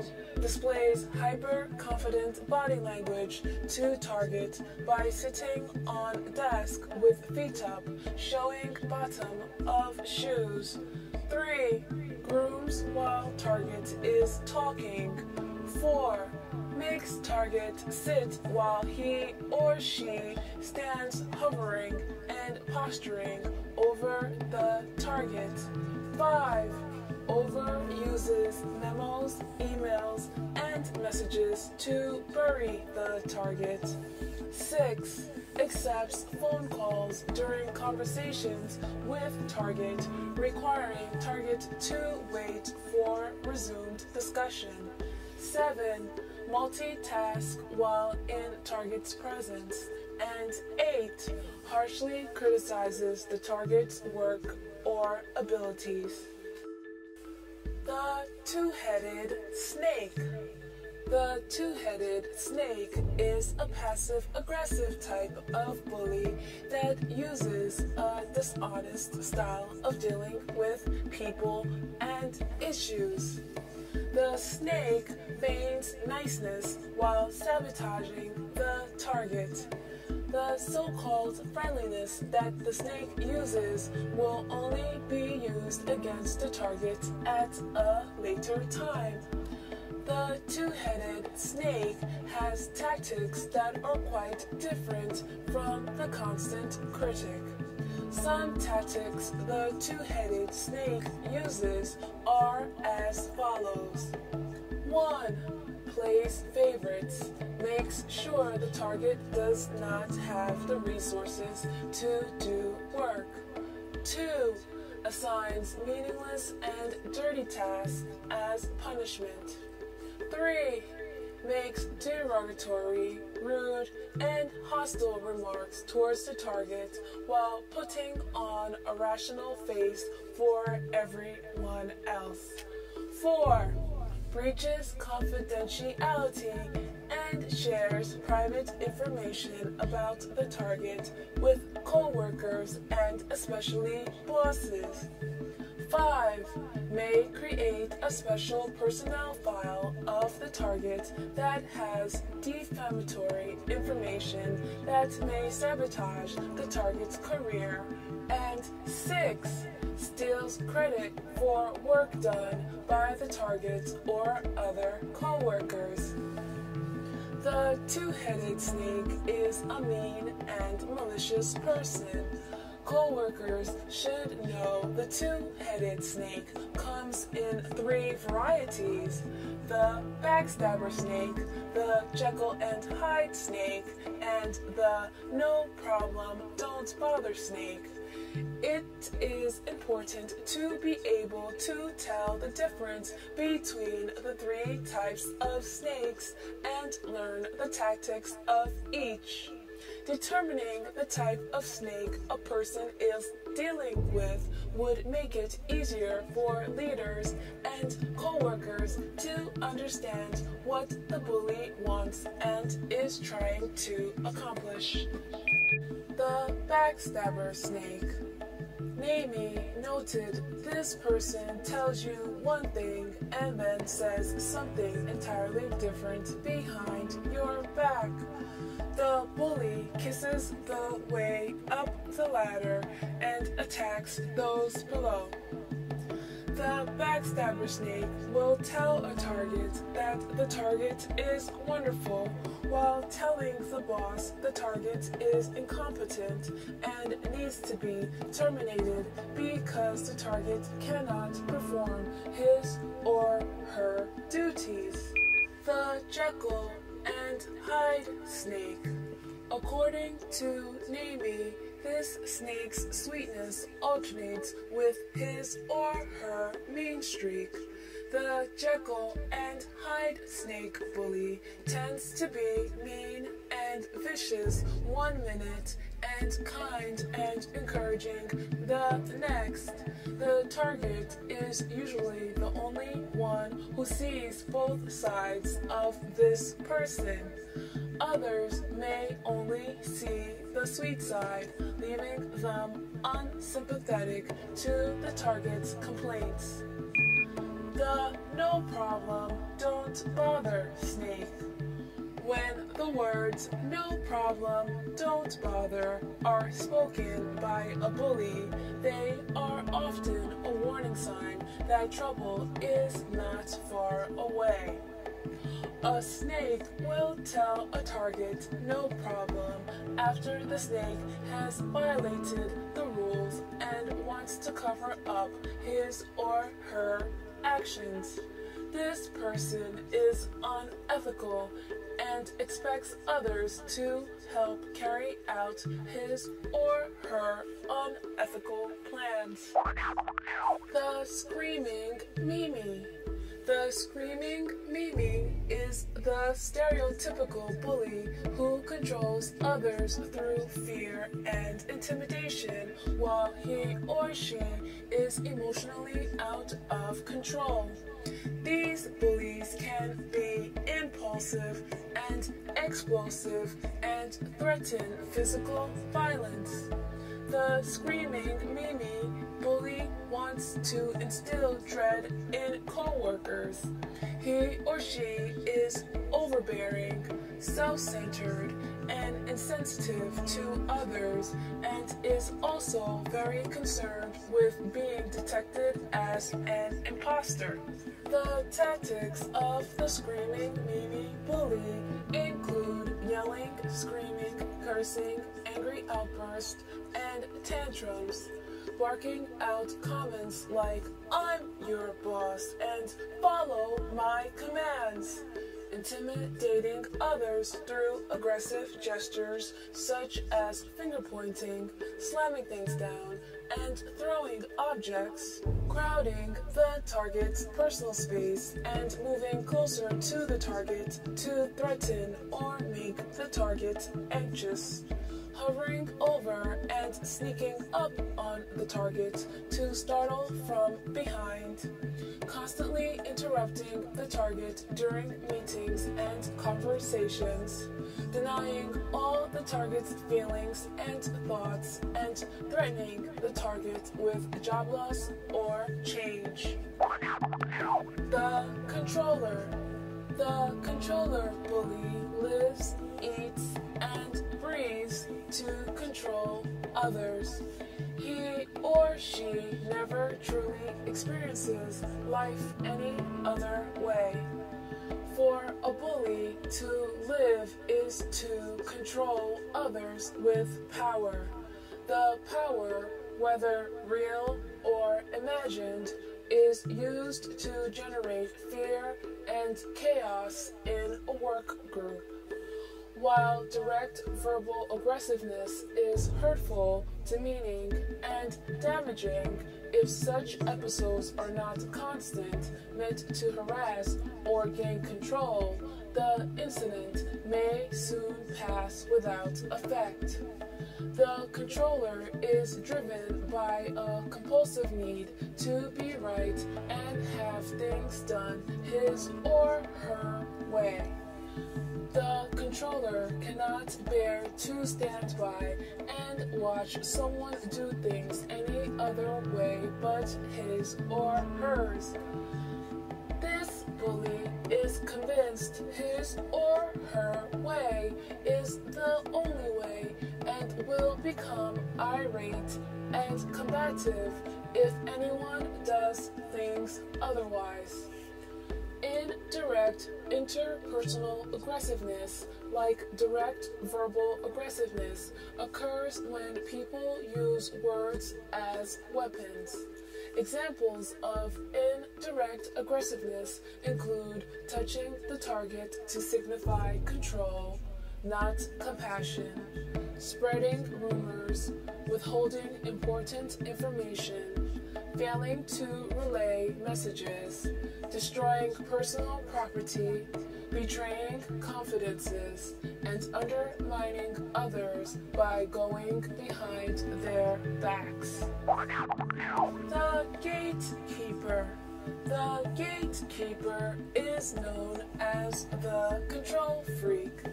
This bully feels compelled to give orders to the target and control circumstances.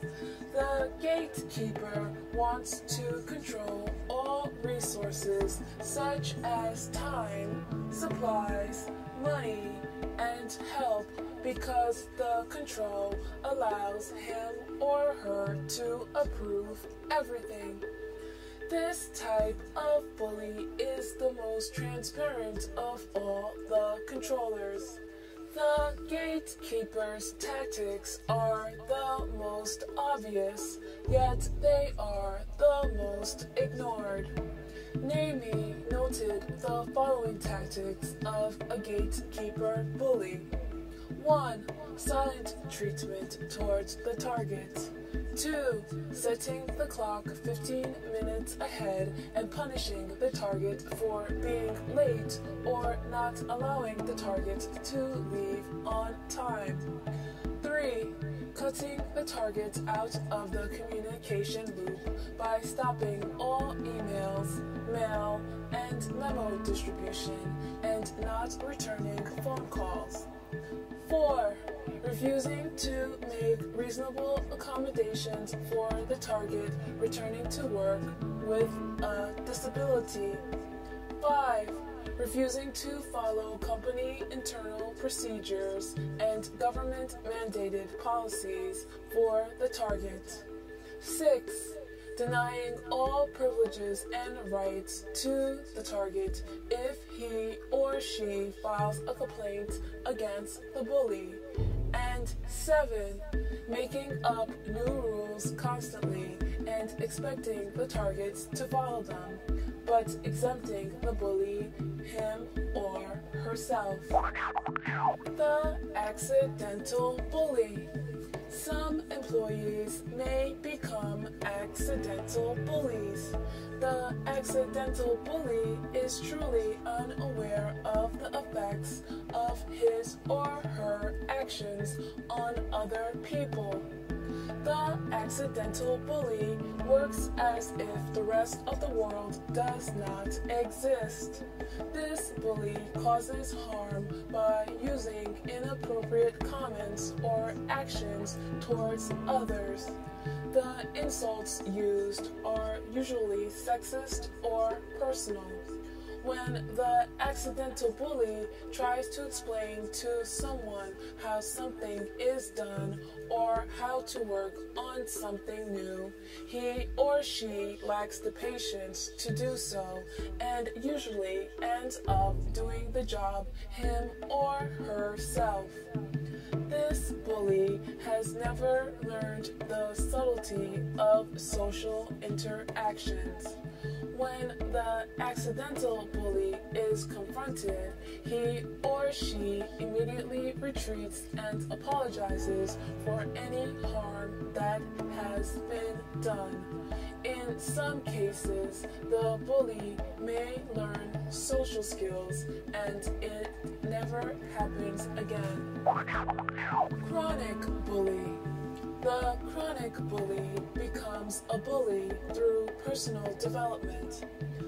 These workplace bullies are created through a personal defect, childhood learned behavior, bad management, lack of personal, professional development, and mental illness. Chronic bullies are by far the most dangerous. They always have a target in their sights. While working with others, the chronic bully believes he or she does not have to change, and no one should have to argue with his or her success.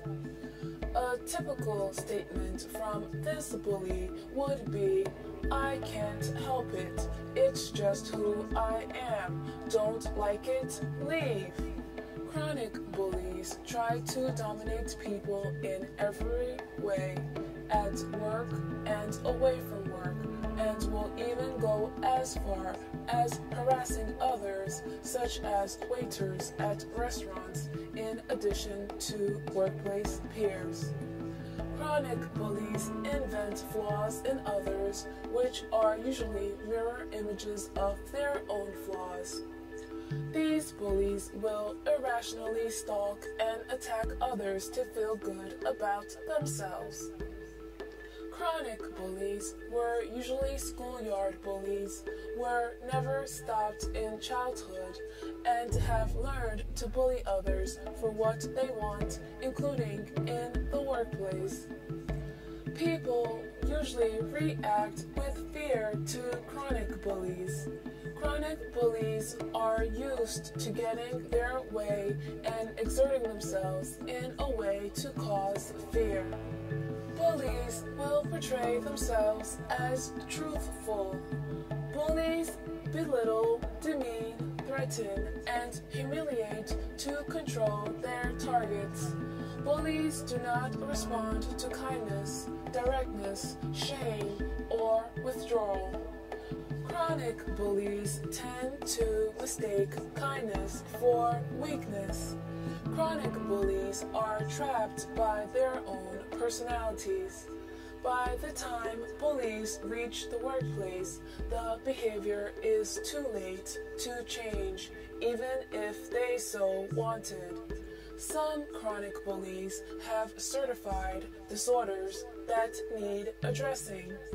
These bullies are usually the most malevolent, mean-spirited, and nasty people at work. Chronic bullies destroy careers and shatter the emotional lives of their targets. Randall used the term recidivist to describe repeat perpetrators of bullying and to illustrate the habitual offending nature of the workplace bully. Chronic bullies do not process social information accurately and seem unable to make realistic judgments about the intentions of other people. These intentions are invariably viewed as hostile, and the bully seeks revenge. Although not all chronic bullies have high opinions of themselves, many do conceptualize themselves as being superior and powerful. Opportunistic bullies. The opportunistic bully is the most common workplace bully. This individual is highly self-centered. Opportunistic bullies develop by reading cues in the competitive and political workplace. If this bully is in direct competition with another co-worker, he or she knows that bullying the other person can lead to winning. Opportunistic bullies differ from chronic bullies such that when opportunistic bullies are at home, their competitive nature is suspended. Opportunistic bullies are capable of being friendly, helpful, charming, and caring. They may even be wonderful parents and churchgoers. Opportunistic bullies justify their behavior as survival instincts. It's all part of the game. The bullies can be well connected to the chain of command. Opportunistic bullies usually have allies willing to bypass any punishment, and supporters think that they can do no wrong. Opportunistic bullies know when to stop bothering others if the organization starts to catch on and start punishing bullies for the mistreatment of others. Serial bullies. Lack of knowledge of or unwillingness to recognize or outright denial of the existence of the serial bully is the most common reason for an unsatisfactory outcome of a bullying case for both the employee and the employer. I estimate one person in 30, male or female, is a serial bully. Most cases of bullying involve the serial bully, one person to whom all the dysfunction can be traced. Serial bullies have bullied in the past, are bullying now, and will bully again. Serial bullies display behavior congruent with many of the characteristics of narcissistic bullies.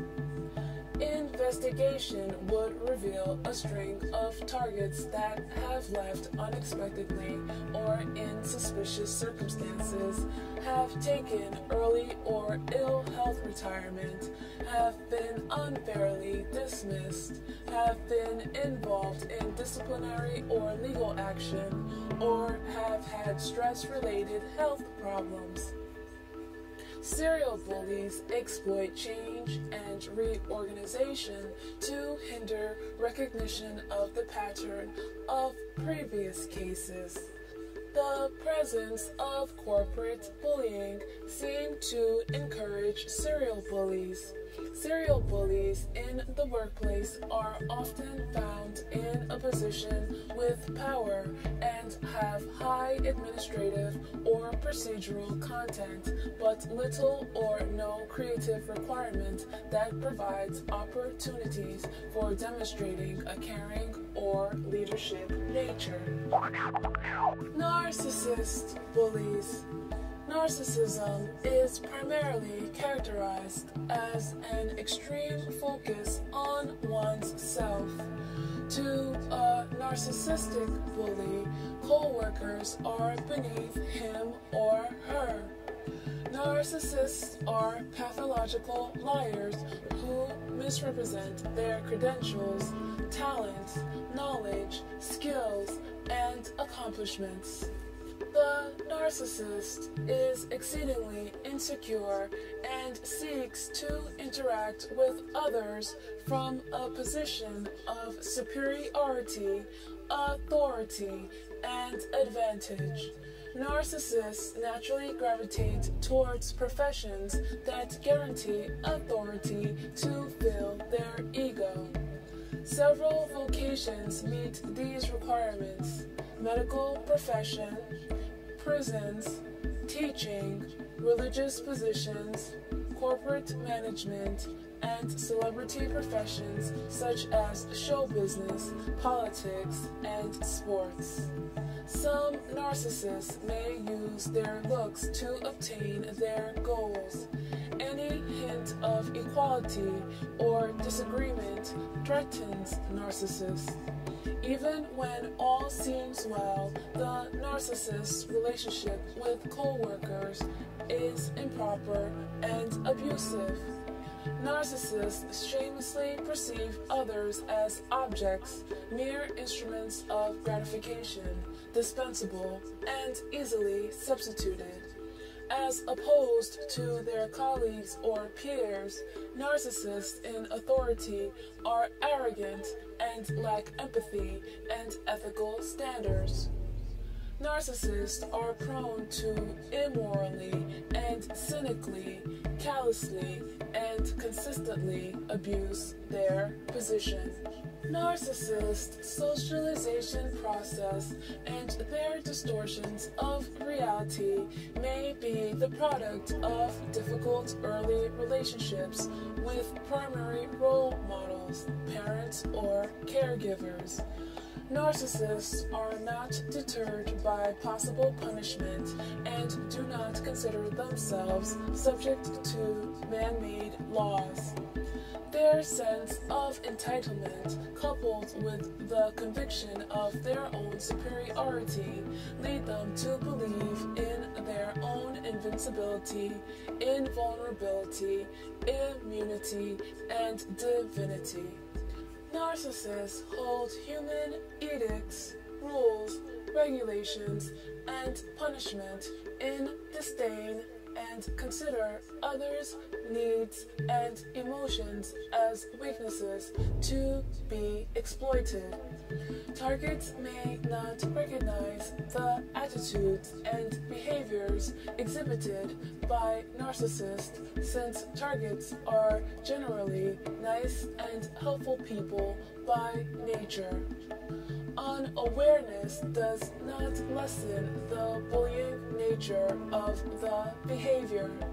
From an organizational point of view, narcissist behavior is particularly difficult to identify and requires constant vigilance by leaders and human resource departments. The cyberbully. A cyberbully is a person who bullies online. Cyberbullying is sending or posting harmful or cruel text or images using the internet or other digital communication devices. Cyberbullying can take many forms, including instant messaging, email, and websites that enable people to target a single person. Cyberbullies assume there is no punishment for cyberbullying. Cyberbullying is not as prevalent in the workplace as bullying behavior is with children and teenagers, but underlying messages and to whom messages are copied can mask a bully's intentions. Substance abusing bully. Substance abusing bullies may be dangerous because they are not in control of their senses. Rather, the addiction has control over the bully. According to experts, 74% of substance abusing Americans are employed. The bully addicted to alcohol or drugs is uncontrolled and is bullying not to hide feelings of inadequacy, but to hide a habit. Substance abusing bullies will say or do anything to mask the real problem. Professional intervention may be necessary in this bullying situation. Some bullies may fall under more than one of these categories and may exhibit a mixture of these characteristics. Now that some of the characteristics have been identified, are there phases to bullying? Field separated the bullying process into 2 phases. Phase 1, subjugation and control, and Phase 2, destruction and elimination. In Phase 1, the principal aim of the bully is to establish control from the selection of the target immediately prior to full disciplinary proceedings. The bully will dominate, subjugate, and deny the right to independence and self-determination to conquer the target. In Phase 2, the bully realizes total control over the target will never be possible, and the only way forward is to eliminate the offending target. One trigger occurs when the bully senses the target has realized what is happening and is starting to take defensive action. Another trigger occurs when the target rebels, perhaps fueled by a sense of anger, resentment, and injustice. A provocation may be the last in a series of annoyances and disappointments that lead to a final loss of patience, temper, trust, or hope, and the target begins assertive and aggressive action in return. In this situation, the bully decides the target will never submit to his or her will, and the only option for the bully is to eliminate the target before choosing another.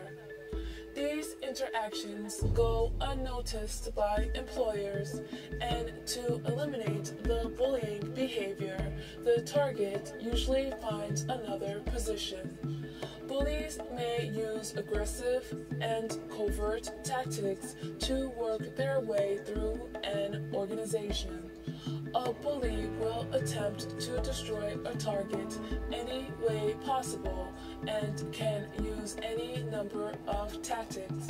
The bully's main intentions are to control, humiliate, harass, intimidate, undermine, and destroy the target. Workplace bullies are clever and portray themselves as smart and quick. What are some characteristics of a target? Bullies usually do not torment everyone. The factors that affect target selection include the depth of the bully's inadequacy, the bully's fluctuating self-esteem at any given moment, the bully's position at work, the bully's ability to bully without being punished, the target's resistance, and the target's personality. Anyone can become a target. Being a target hinges on 2 characteristics: a desire to operate, and a non-confrontational personal style. Bullied targets may even blame themselves. Individuals can be victimized no matter who they are, unless the number of targets is overwhelming in a very short time, atypical of bullies. The chosen target is presumed at fault and labeled as antisocial, a wrong fit, not able to work well with others, and so forth. Most targets have demonstrated many positive qualities throughout their professional careers, including competence, intelligence, creativity, integrity, camaraderie, accomplishment, and dedication.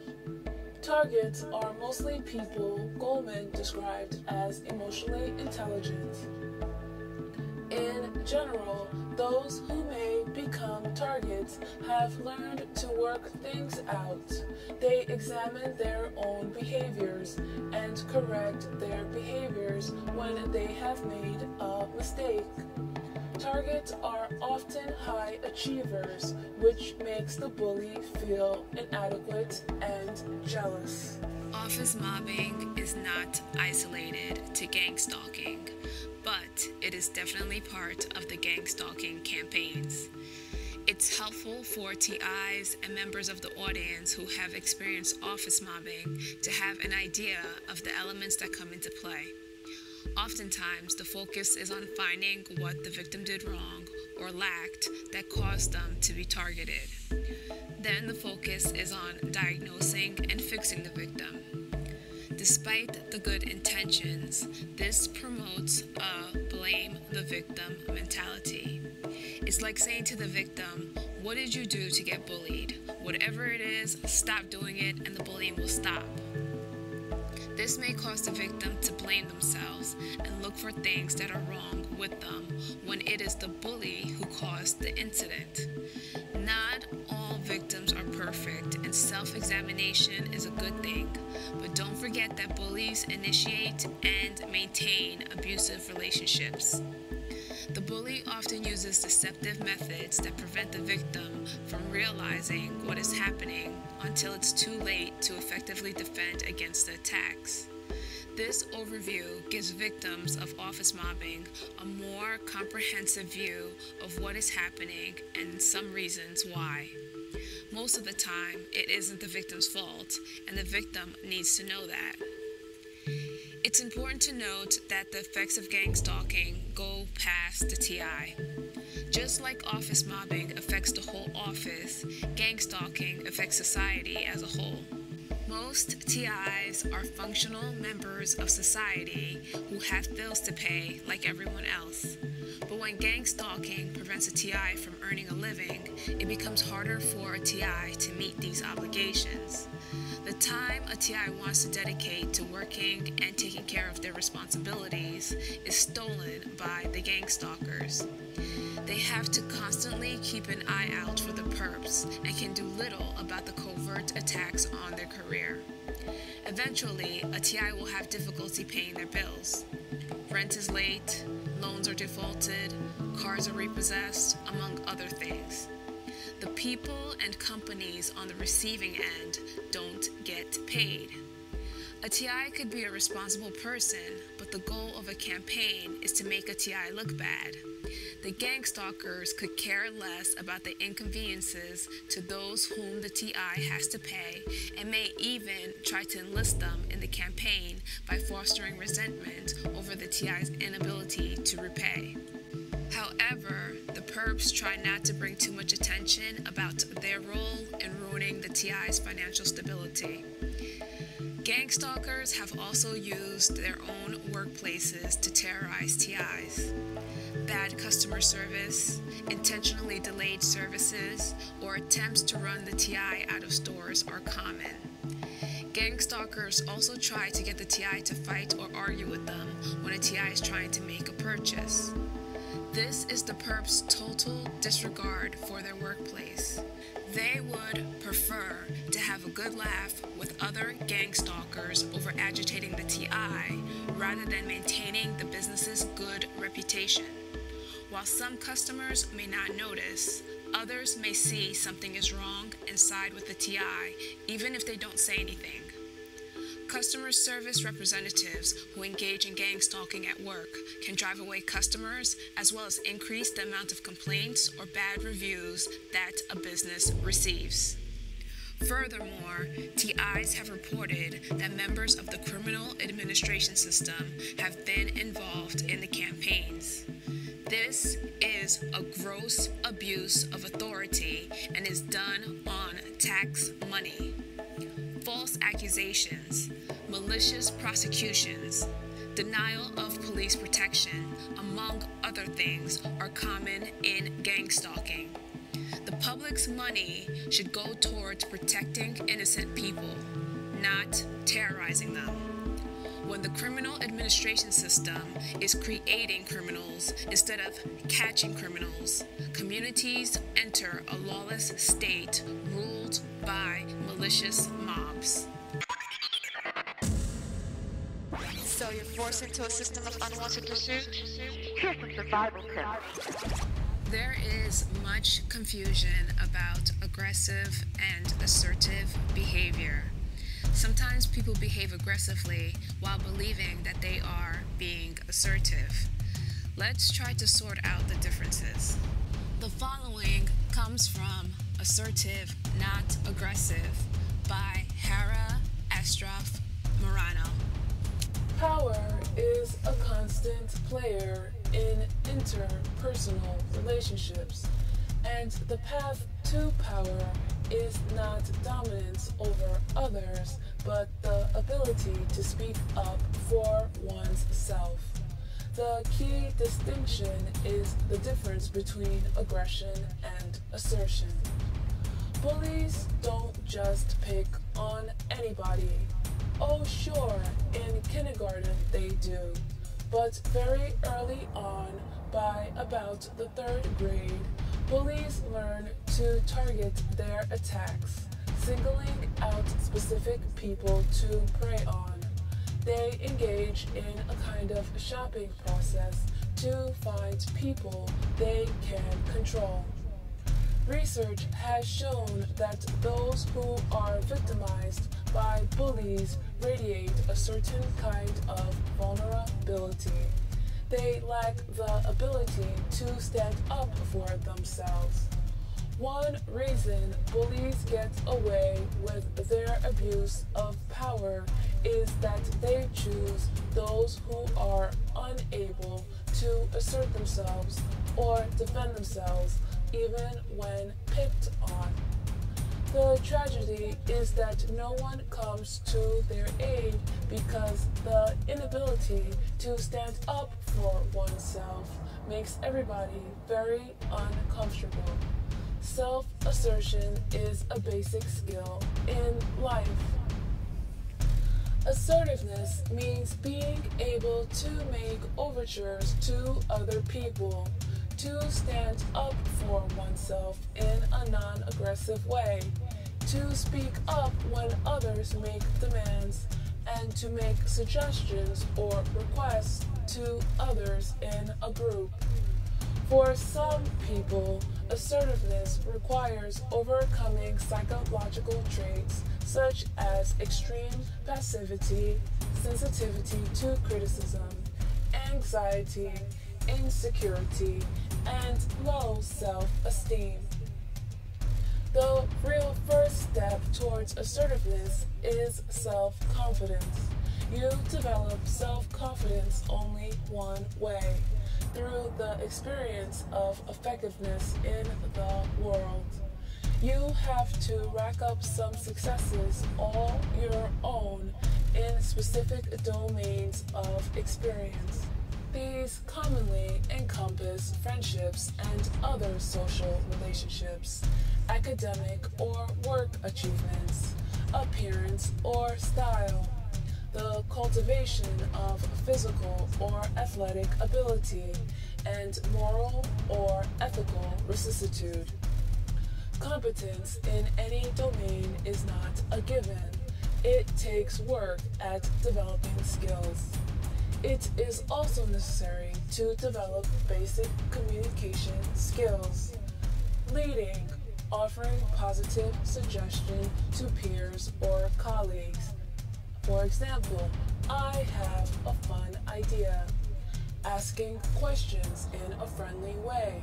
For example, can I get to speak first in the next unit meeting? Rather than, how come you never ask me what I think of our proposal? Supporting, making explicit positive statements to peers about ongoing activity.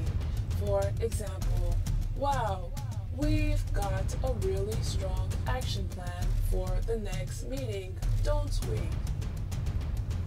Above all else, expect that overtures sometimes will be met with failure. It happens to everyone. The trick is to not shrink into a corner, but to collect your wits and get right back into the game. It's not the fact of rejection that distinguishes popular from unpopular people. It's how they deal with rejection. Whenever a suggestion of yours or a bid for action is met with failure, pick yourself up, dust yourself off, and generate alternative responses. What are some other things you can say the next time that happens? The more ways of responding you can come up with, the more successful you will become. That helps with office bombing. It was mentioned earlier that some TI's kids are being bullied. Here's some clarification for teens, although it can still apply to adults.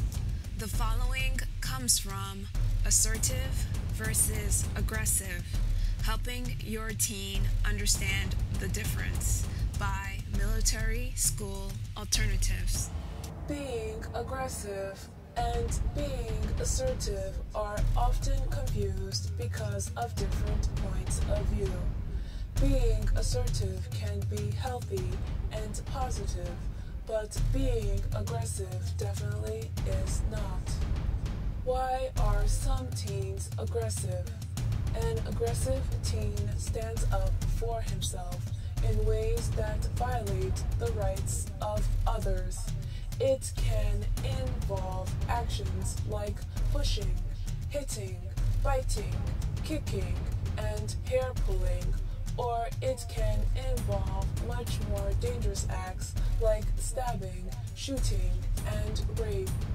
More often, parents will see aggressive behaviors like threatening or intimidating others, malicious teasing, taunting, or name-calling, gossiping, spreading rumors, encouraging others to reject or exclude someone from the group. Teens may act out aggressively because it is difficult for them to express fear, disappointment, frustration, or other painful feelings. Aggression can also be a learned behavior. The use of bully tactics is destructive to relationships and ultimately to teen self-esteem. The use of aggressive behaviors such as verbal or physical threats may get teens what they want in the short term, but it spoils relationships in the long run. Advantages of being assertive. In being assertive, your teen is demonstrating self-confidence, self-respect, and the ability to stand up for himself effectively. Being more assertive will help improve a teen's decision-making skills and will make the people around them take them more seriously, which are both important parts of developing into a mature adult. Assertiveness can also be described as respectfully claiming teen rights. An assertive teen is more likely to stand up for her rights and less likely to be bullied. Parents can teach their teens how to act assertively even in situations that involve peer pressure. An assertive teen is willing to negotiate, discuss, compromise, and wait while the other person thinks about their request. These are all behaviors that will help a teen feel good about who they are and what they are trying to accomplish. A lot of times, kids need to be assertive, but end up being aggressive. The difference is probably clearer now, but let's hear some examples. The following comes from Are You Assertive or Aggressive by Dan Babinski. Too often, people who think they're acting assertively are really acting aggressively. The mistake is often accidental. In reality, such people are simply trying to get their needs met, but a huge gap differentiates the two behaviors, and a mix-up can bring unintended consequences. The Oxford English Dictionary tells us that the word assertiveness derives from the verb to assert, which according to those Oxford folks means to state an opinion, claim a right, or establish authority. They go on to say that if you assert yourself, you behave in a way that expresses your confidence, importance, or power and earns you respect from others. Let's differentiate that from aggressiveness, which means characterized by aggression, inclined to behave in an actively hostile fashion. A huge difference can exist between claiming a right and being actively hostile.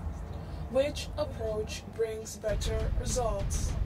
Your answer may depend on your personality, but those who would like to be seen as aggressive might benefit from learning that Machiavellian management styles are much less effective in the long term.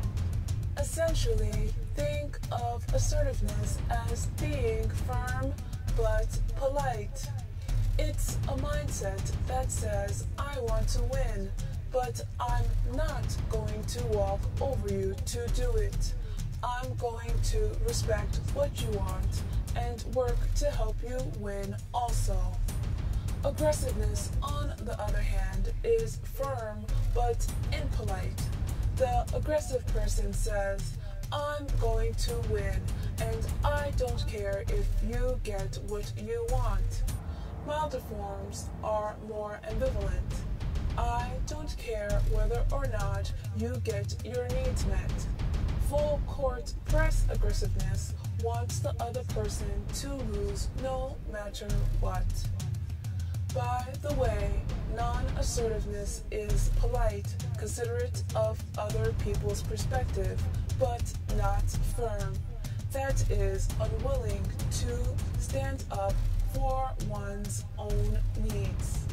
Non-assertive people need to understand the differences between assertiveness and aggressiveness so that when they do step forward to get their needs met, they don't go overboard and step on everyone else. Usually, it's here where the formerly uninitiated says, "Oh, I get it now." If that's you, congratulations and welcome to the club. To further your understanding, here are a few more differentiators to help you choose assertiveness over aggressiveness. Aggressive conduct glares or stares at others. Assertive conduct makes friendly, considerate eye contact. Aggressive conduct intimidates others with body language.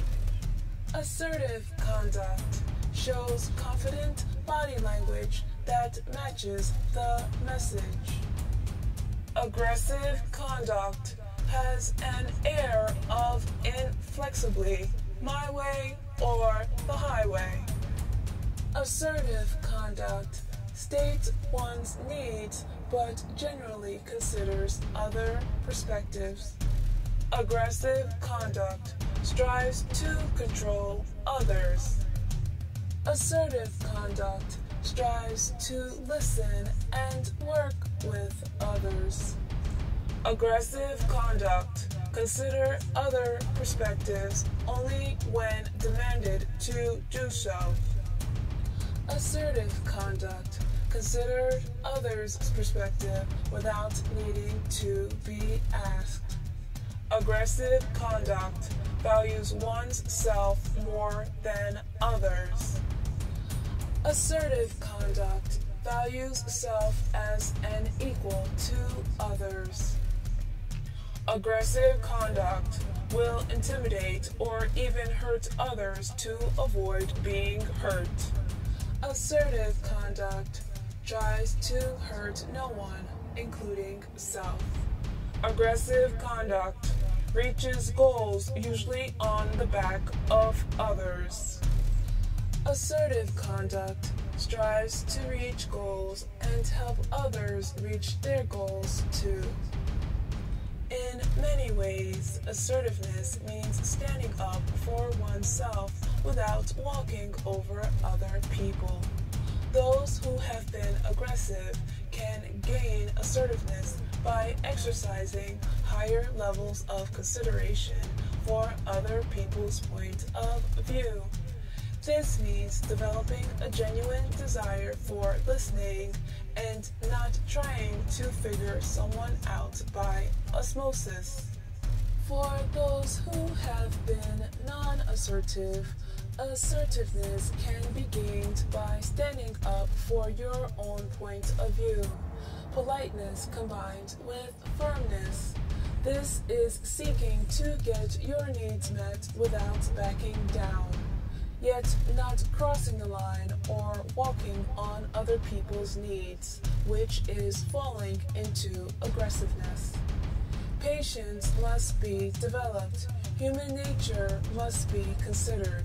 The big picture must be seen. Then, with a professionally firm but polite approach, the assertive person earns the respect and cooperation of others much faster and with more commitment than does an aggressive person. Take it from our friends at the Oxford Dictionary. Assertive people are better able to state an opinion, claim a right, and establish authority. It is important to make the distinction because of the negative consequences of aggression. Aggression is not a bad thing, but it should be used sparingly and not as a replacement for being assertive. Bullies often excuse their obviously aggressive behavior as being assertive. Therefore, a victim of office mobbing who can differentiate between aggressive and assertive behavior is better able to address the issue and collect evidence. When a TI can distinguish between the two, it improves their ability to handle gang stalking incidents. Try it and send your feedback to ProtectLifeNow@yahoo.com. Ladies and gentlemen, please find your seats and turn off or mute your cell phones, pagers, and beepers. The show is about to begin. This street theater comes from Syracuse, New York. So let me tell you this story. I was waiting for my ride when some gang stalkers started to gather around me. You should see them when they are harassing the TI. They cheer up and start acting warmly towards each other in the morning.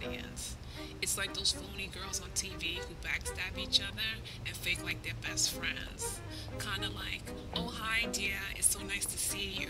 You look lovely." To your face, "Then I can't stand her. What is she wearing?" Behind your back. Yeah. Can you believe that they actually have the nerve to snub each other? I'm not kidding. This guy was stalking me. He was probably in his 40s and was dressed in jean shorts and a t-shirt. He looked like your average deadbeat. So this gal comes around dressed professionally, looking good, like she had some class. But unfortunately, she had a habit that would scare away most normal people. Yeah, she was a perp. So she gives the prompt as she's walking past me. I wasn't the only one who noticed. The deadbeat noticed too. Now, on any other occasion, he would not have the nerve to approach her. But since he saw that she and him were cut from the same cloth, he went for it. He forgot all about me and was checking her out. I know she noticed because she looked down and tried to walk past him fast. I'm thinking, oops, too late to act like you're too good for him now, hun. He knows your dirty little secret. He was enjoying it and didn't take his eyes off her for a minute. He had this big smile on his face like, I'm one of you. She kept her head down, pretending not to notice him, and even acting like she was ashamed to be noticed by him. What for? She was no better than he was. After she cowered past him, he turned to watch her go, then looked completely satisfied with himself. He probably felt proud to be a gang stalker if people who look like her were the same, but she did not seem to appreciate the association. That's funny. They say birds of a feather flock together, but when he tried to flock towards her, she treated him like he just flew over the cuckoo's nest. Now it's time for TI News. I'm always looking for news stories about stalking, especially gang stalking. So if you find a news story that appeared in an official news source, please email it to ProtectLifeNow@yahoo.com. So here's the news for today. The following comes from Phoebe Prince bullying cases over in court, tears, and a portrait of a mother's loss by Fred Contrada.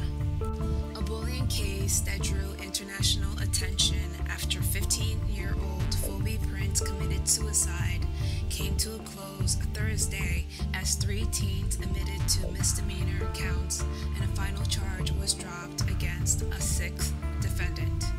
Prince hanged herself with a scarf in her South Headley home on January 14, 2010, sparking a firestorm that consumed the public school system in that town and the public consciousness over the issue of bullying. In Prince's case, the tragic consequences captivated the globe. The death of the immigrant from Ireland helped spark an international campaign to address the issue of bullying and made Prince an icon to many who have suffered that humiliation. In all, 6 former South Headley High School students were charged in connection with classmate Prince. One of 2 boys charged with statutory rape of the underage Prince was scheduled for a pre-trial conference in Hampshire Superior Court on July 6, but Northwestern District Attorney David Sullivan announced his office had dismissed the case against one of the boys at the request of Prince's family. The O'Brien-Prince family has never wavered in what they hoped would be achieved through these cases, a public recognition of wrongdoing, an acceptance of responsibility from the defendants, and a heightened awareness of the harmful consequences of bullying, Sullivan told a crowd of reporters gathered in a conference room at the Mullins Center at the University of Massachusetts at Amherst early Thursday evening. The press gathering took place after cases were resolved against a half-dozen defendants charged with various crimes in connection with the harassment of Prince. Early Thursday, the image of a kind-hearted Prince, as described by her mother, brought tears to the eyes of some of her aggressors as 3 defendant cases were closed in Hadley Juvenile Court. 2 other cases were resolved a day earlier in Hampshire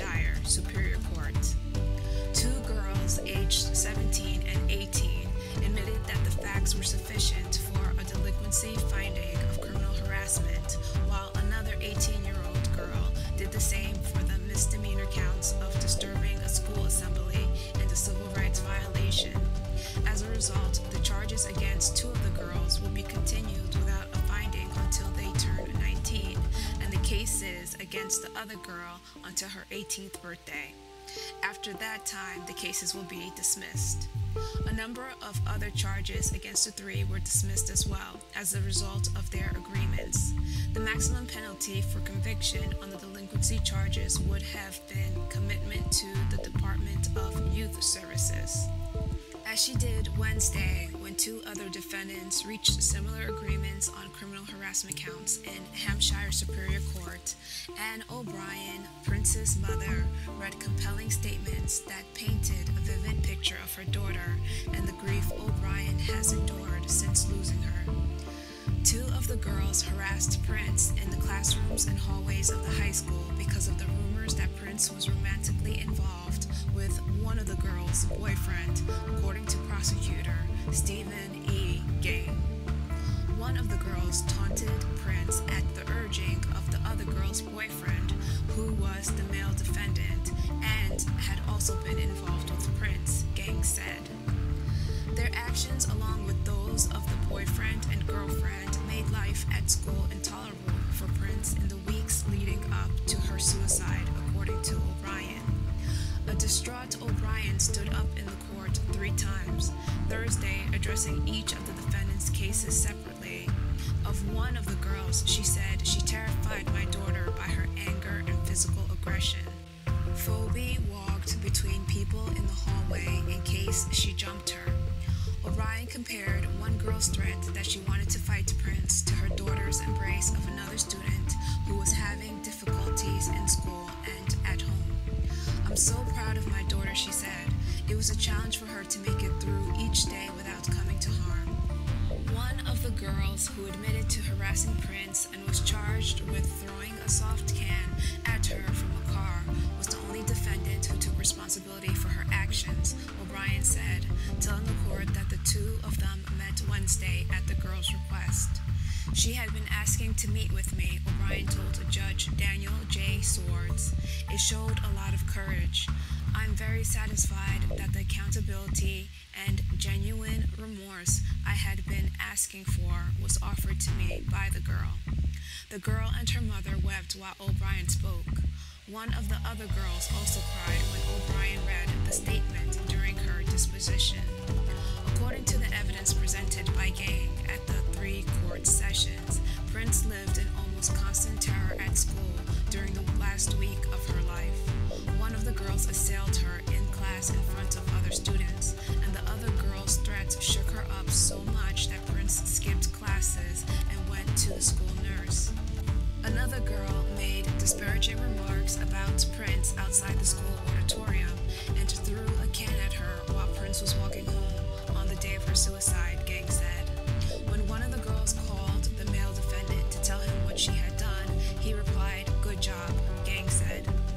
Attorney Alfred Chamberlain, who represented one of the girls, took issue with the prosecution, saying that the defendants in the Prince case had been overcharged.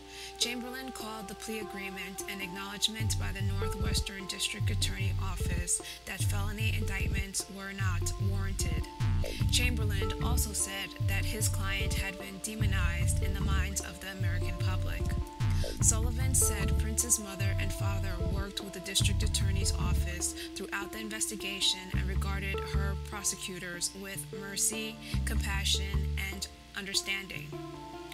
He was less enthusiastic about what he deemed the South Headley school system's mishandling of the crisis, but affirmed predecessor Elizabeth D. Scheibel's decision not to bring criminal charges against the school officials. In response to questions about whether Scheibel overcharged the youths 16 months ago in response to intense public pressure, Sullivan denied she did and said the case will serve as an emblem for peace and safety for every school child in America and beyond. Some of the arguments against holding bullies accountable is that there has to be some specific law created just for bullying. This is a good point, but it shouldn't stop bullies from being prosecuted until the details of such laws are worked out and passed. These kids were held accountable for their actions, and these cases can be used to deter bullying. An innocent life shouldn't be lost before something is done. Of course, when dealing with shady characters like those involved in gang stalking, it is important to be careful because they will diligently try to avoid prosecution.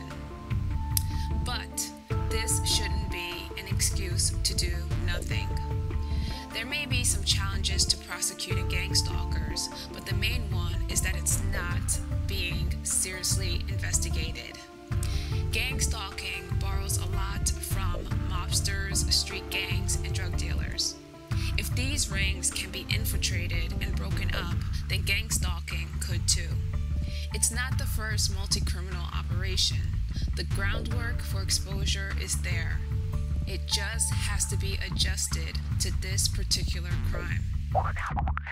The following comes from accused craft plant shooter is not the usual suspect by Susan Snyder. If Hiller killed her co-workers at the Kraft Foods baking plant in Northeast Philadelphia last week as charged, she would join a rare but possibly emerging breed, women as workplace killers. Women commit fewer than 5% of homicides and assaults in the workplace, said Larry Barton, a teacher at the FBI Academy and author of 4 books on crisis management and violence at work. And as a rule, they're much less likely to kill in general than men. They tend to internalize their anger or use words rather than haul out a gun in a public place and open fire, experts say. But in the last year, several high-profile cases of women killing in the workplace have occurred, including a professor accused of killing 3 colleagues and wounding 3 others in a February rampage after being denied tenure at the University of Alabama in Huntsville. I cannot recall a 1 or 2 year period in which we've had as many women with multiple victims, said Barton, who is also professor at the American College, a risk management and insurance school in Bryan Mawr. In March, a Tarpon Spring, Florida supermarket worker, fired for threatening to kill a co-worker, returned to work and made good on her threat. And though not as recent, in January 2006, a former U.S. Postal Service employee killed 6 colleagues and then herself at a mail sorting plant in Goleta, California. Is it too early to call it a trend, or is it just an anomaly? Barton wondered. In the Philadelphia case, Hiller is charged with killing 2 female co-workers, both of Philadelphia. She's also accused of shooting a male co-worker in the neck. He was in critical condition at Thomas Jefferson University Hospital. Police said Hiller, in an ongoing dispute with her colleagues, had accused them of talking behind her back and spraying her with chemicals. She was suspended Thursday night and sent home after an argument with those co-workers. She returned and pressed her way in by holding 2 unarmed security guards at gunpoint, authorities said. She found her targets in a break room and opened fire, police said. Women are much less likely to kill than men, statistics show. A study by the University of Tennessee found that women committed 15% of homicides, though they make up more than half of the U.S. population.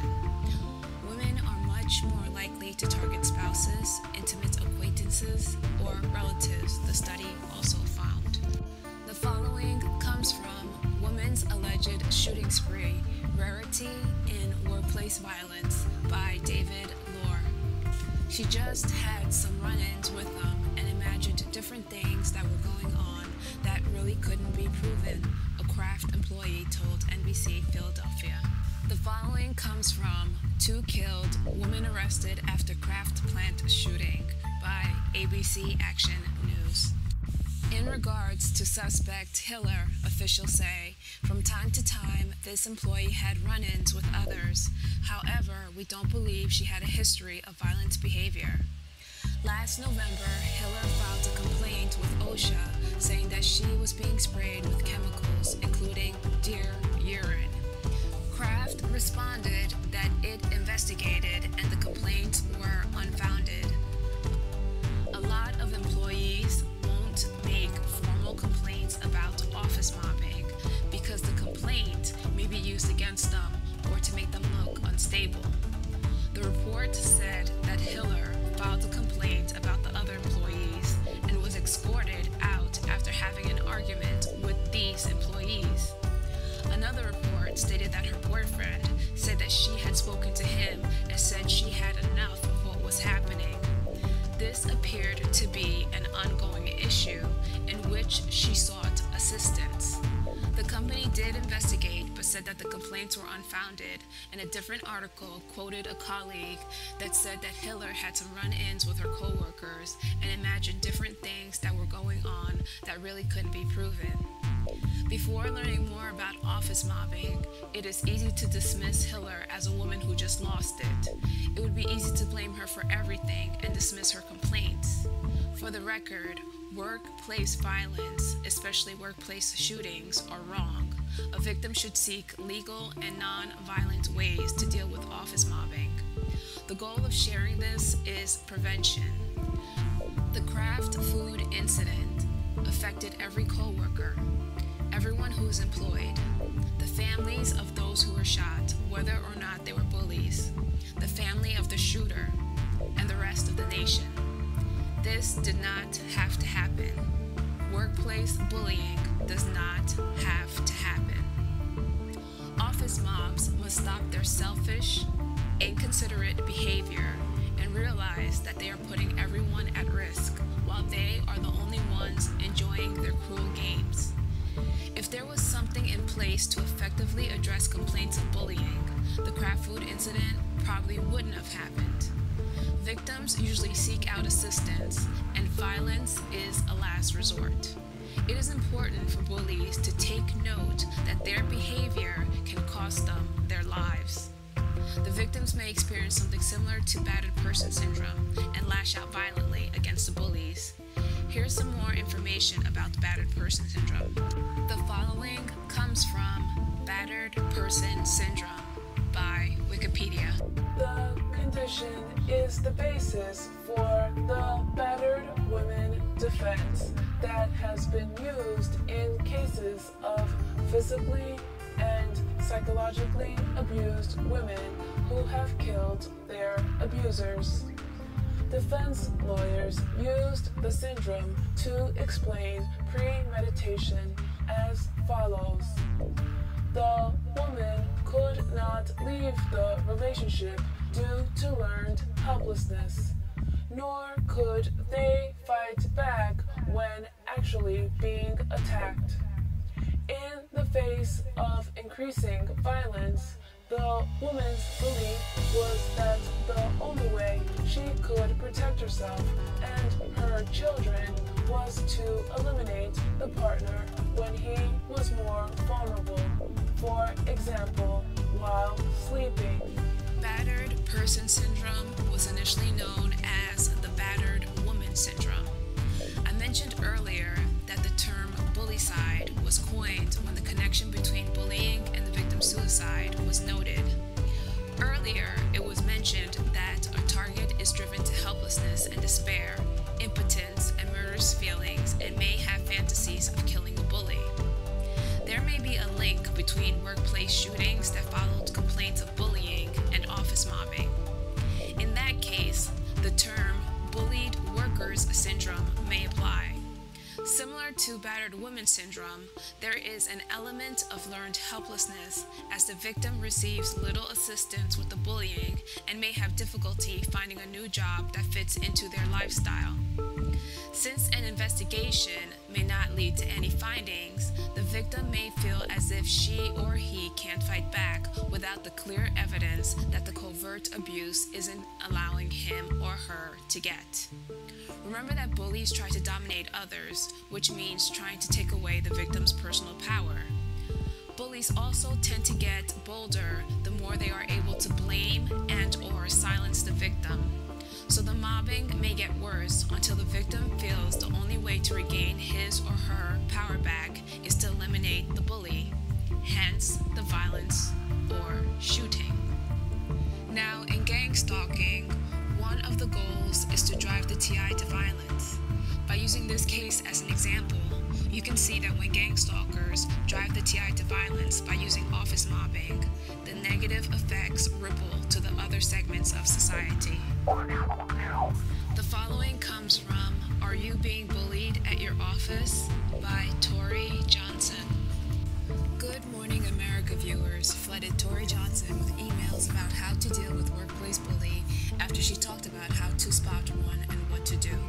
Today, Tori offers more advice on handling bullies at work and responds to some viewers' questions. One viewer in New Jersey wrote, "My boss is an 80-year-old woman.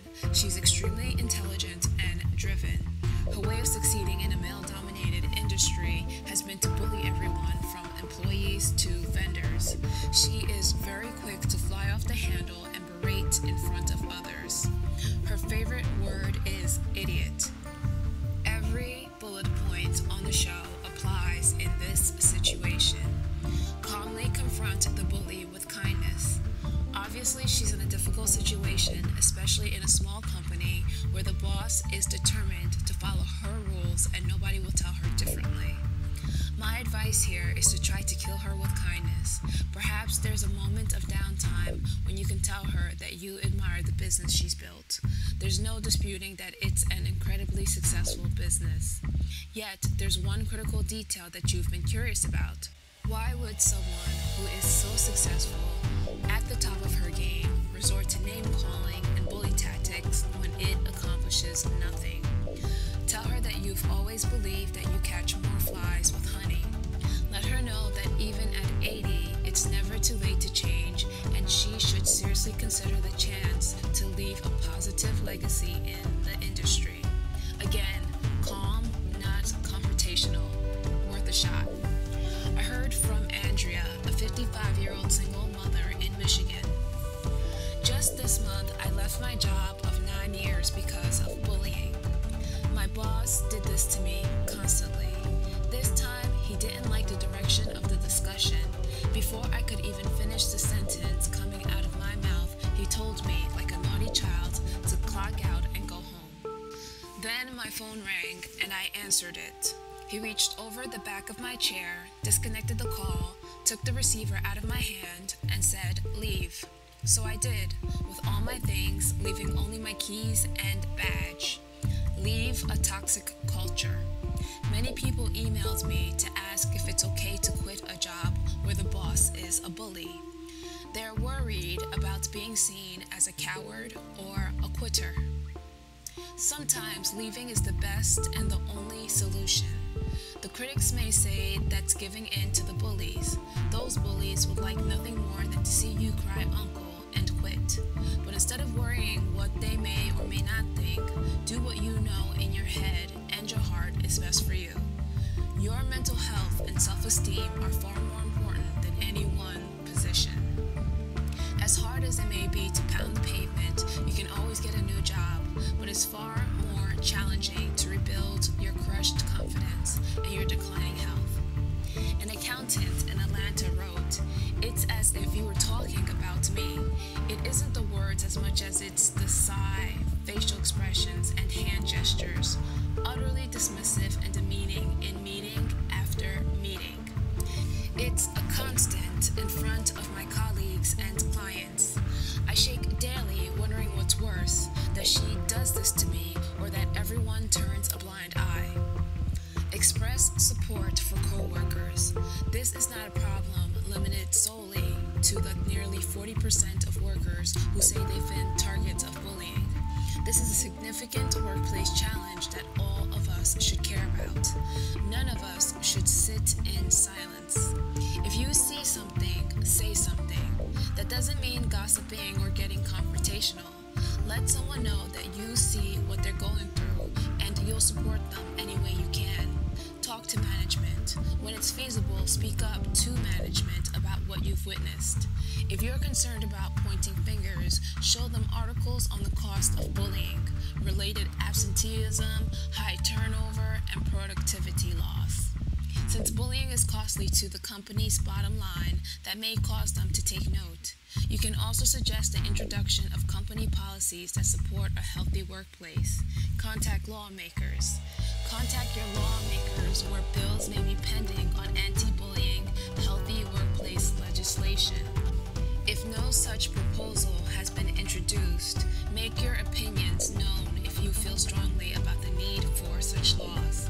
Nearly 40% of American workers say they have experienced workplace bullying, according to a new study University of Minnesota report released earlier this month found the emotional toll associated with workplace bullying can be more severe than that of sexual harassment. While sexual harassment is illegal, workplace bullying currently is not. But new legislation aimed at changing that has been introduced in several states. Bullying in the workplace takes so many forms. Among them, humiliating comments or actions. Making comments or taking actions desired to humiliate you is a form of bullying. In a meeting or at the water cooler, you offer what you think is a good idea.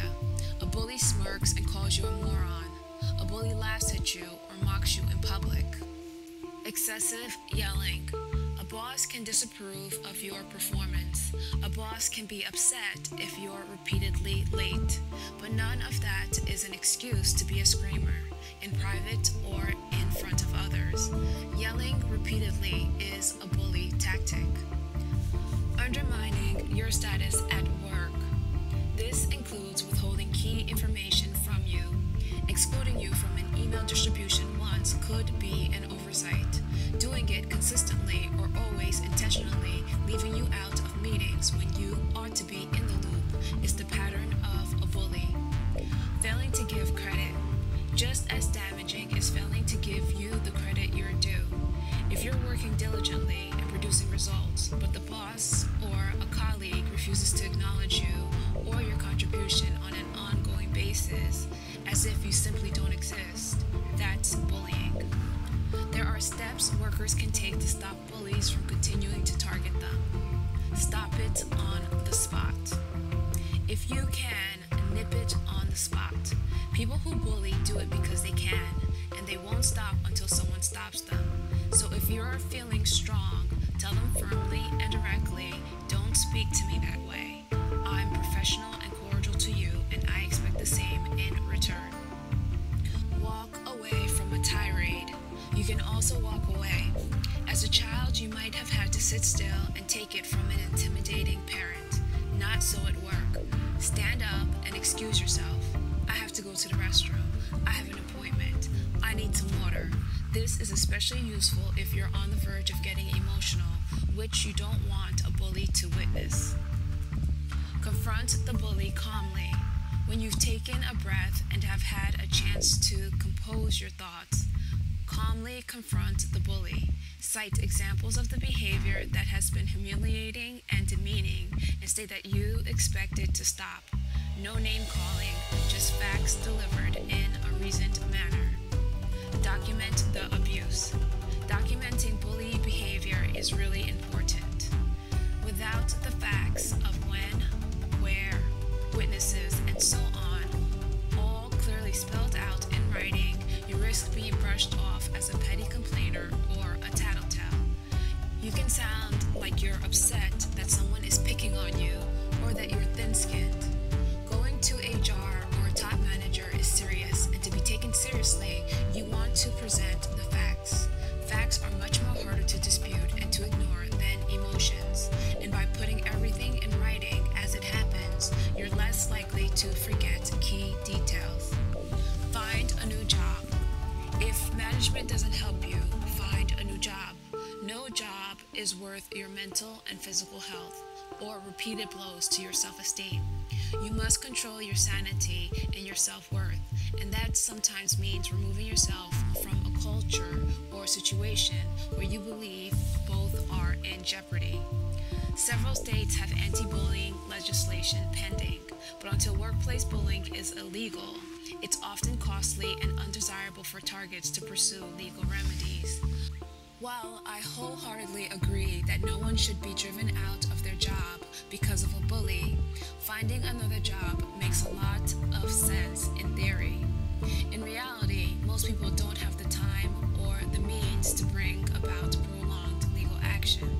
It's often quicker and healthier to get out of a bad situation and find new work. While some critics argue that leaving is exactly what the employer or the bully wants, to drive you out, your mental health and well-being should be your primary concern. Don't Don't stay in a toxic environment simply because you're not willing to give the bully the satisfaction of seeing you walk out. Even if you're not a target, workplace bullying is a serious issue that every worker should care about. If you see something, say something. Don't allow your colleagues to suffer in silence. You don't have to be confrontational, nor should you spread gossip, but be willing to defend a coworker who you believe is being mistreated. This article offers some helpful advice on how to deal with office mobbing. TIs can also use this advice for pure office mobbing cases. In the case where the office mobbing includes gang stalking, TIs have to make some adjustments to fully address the issue. That's it for this episode. If you would like to share your stalking story with Tenani, please check out the Protect Life Now's organized harassment video on YouTube. You can also email protectlifenow@yahoo.com for more information. If any gang stalkers disagree with the information presented, please let us know. We would love to hear from you. Thank you for listening, and I'll talk to you next time.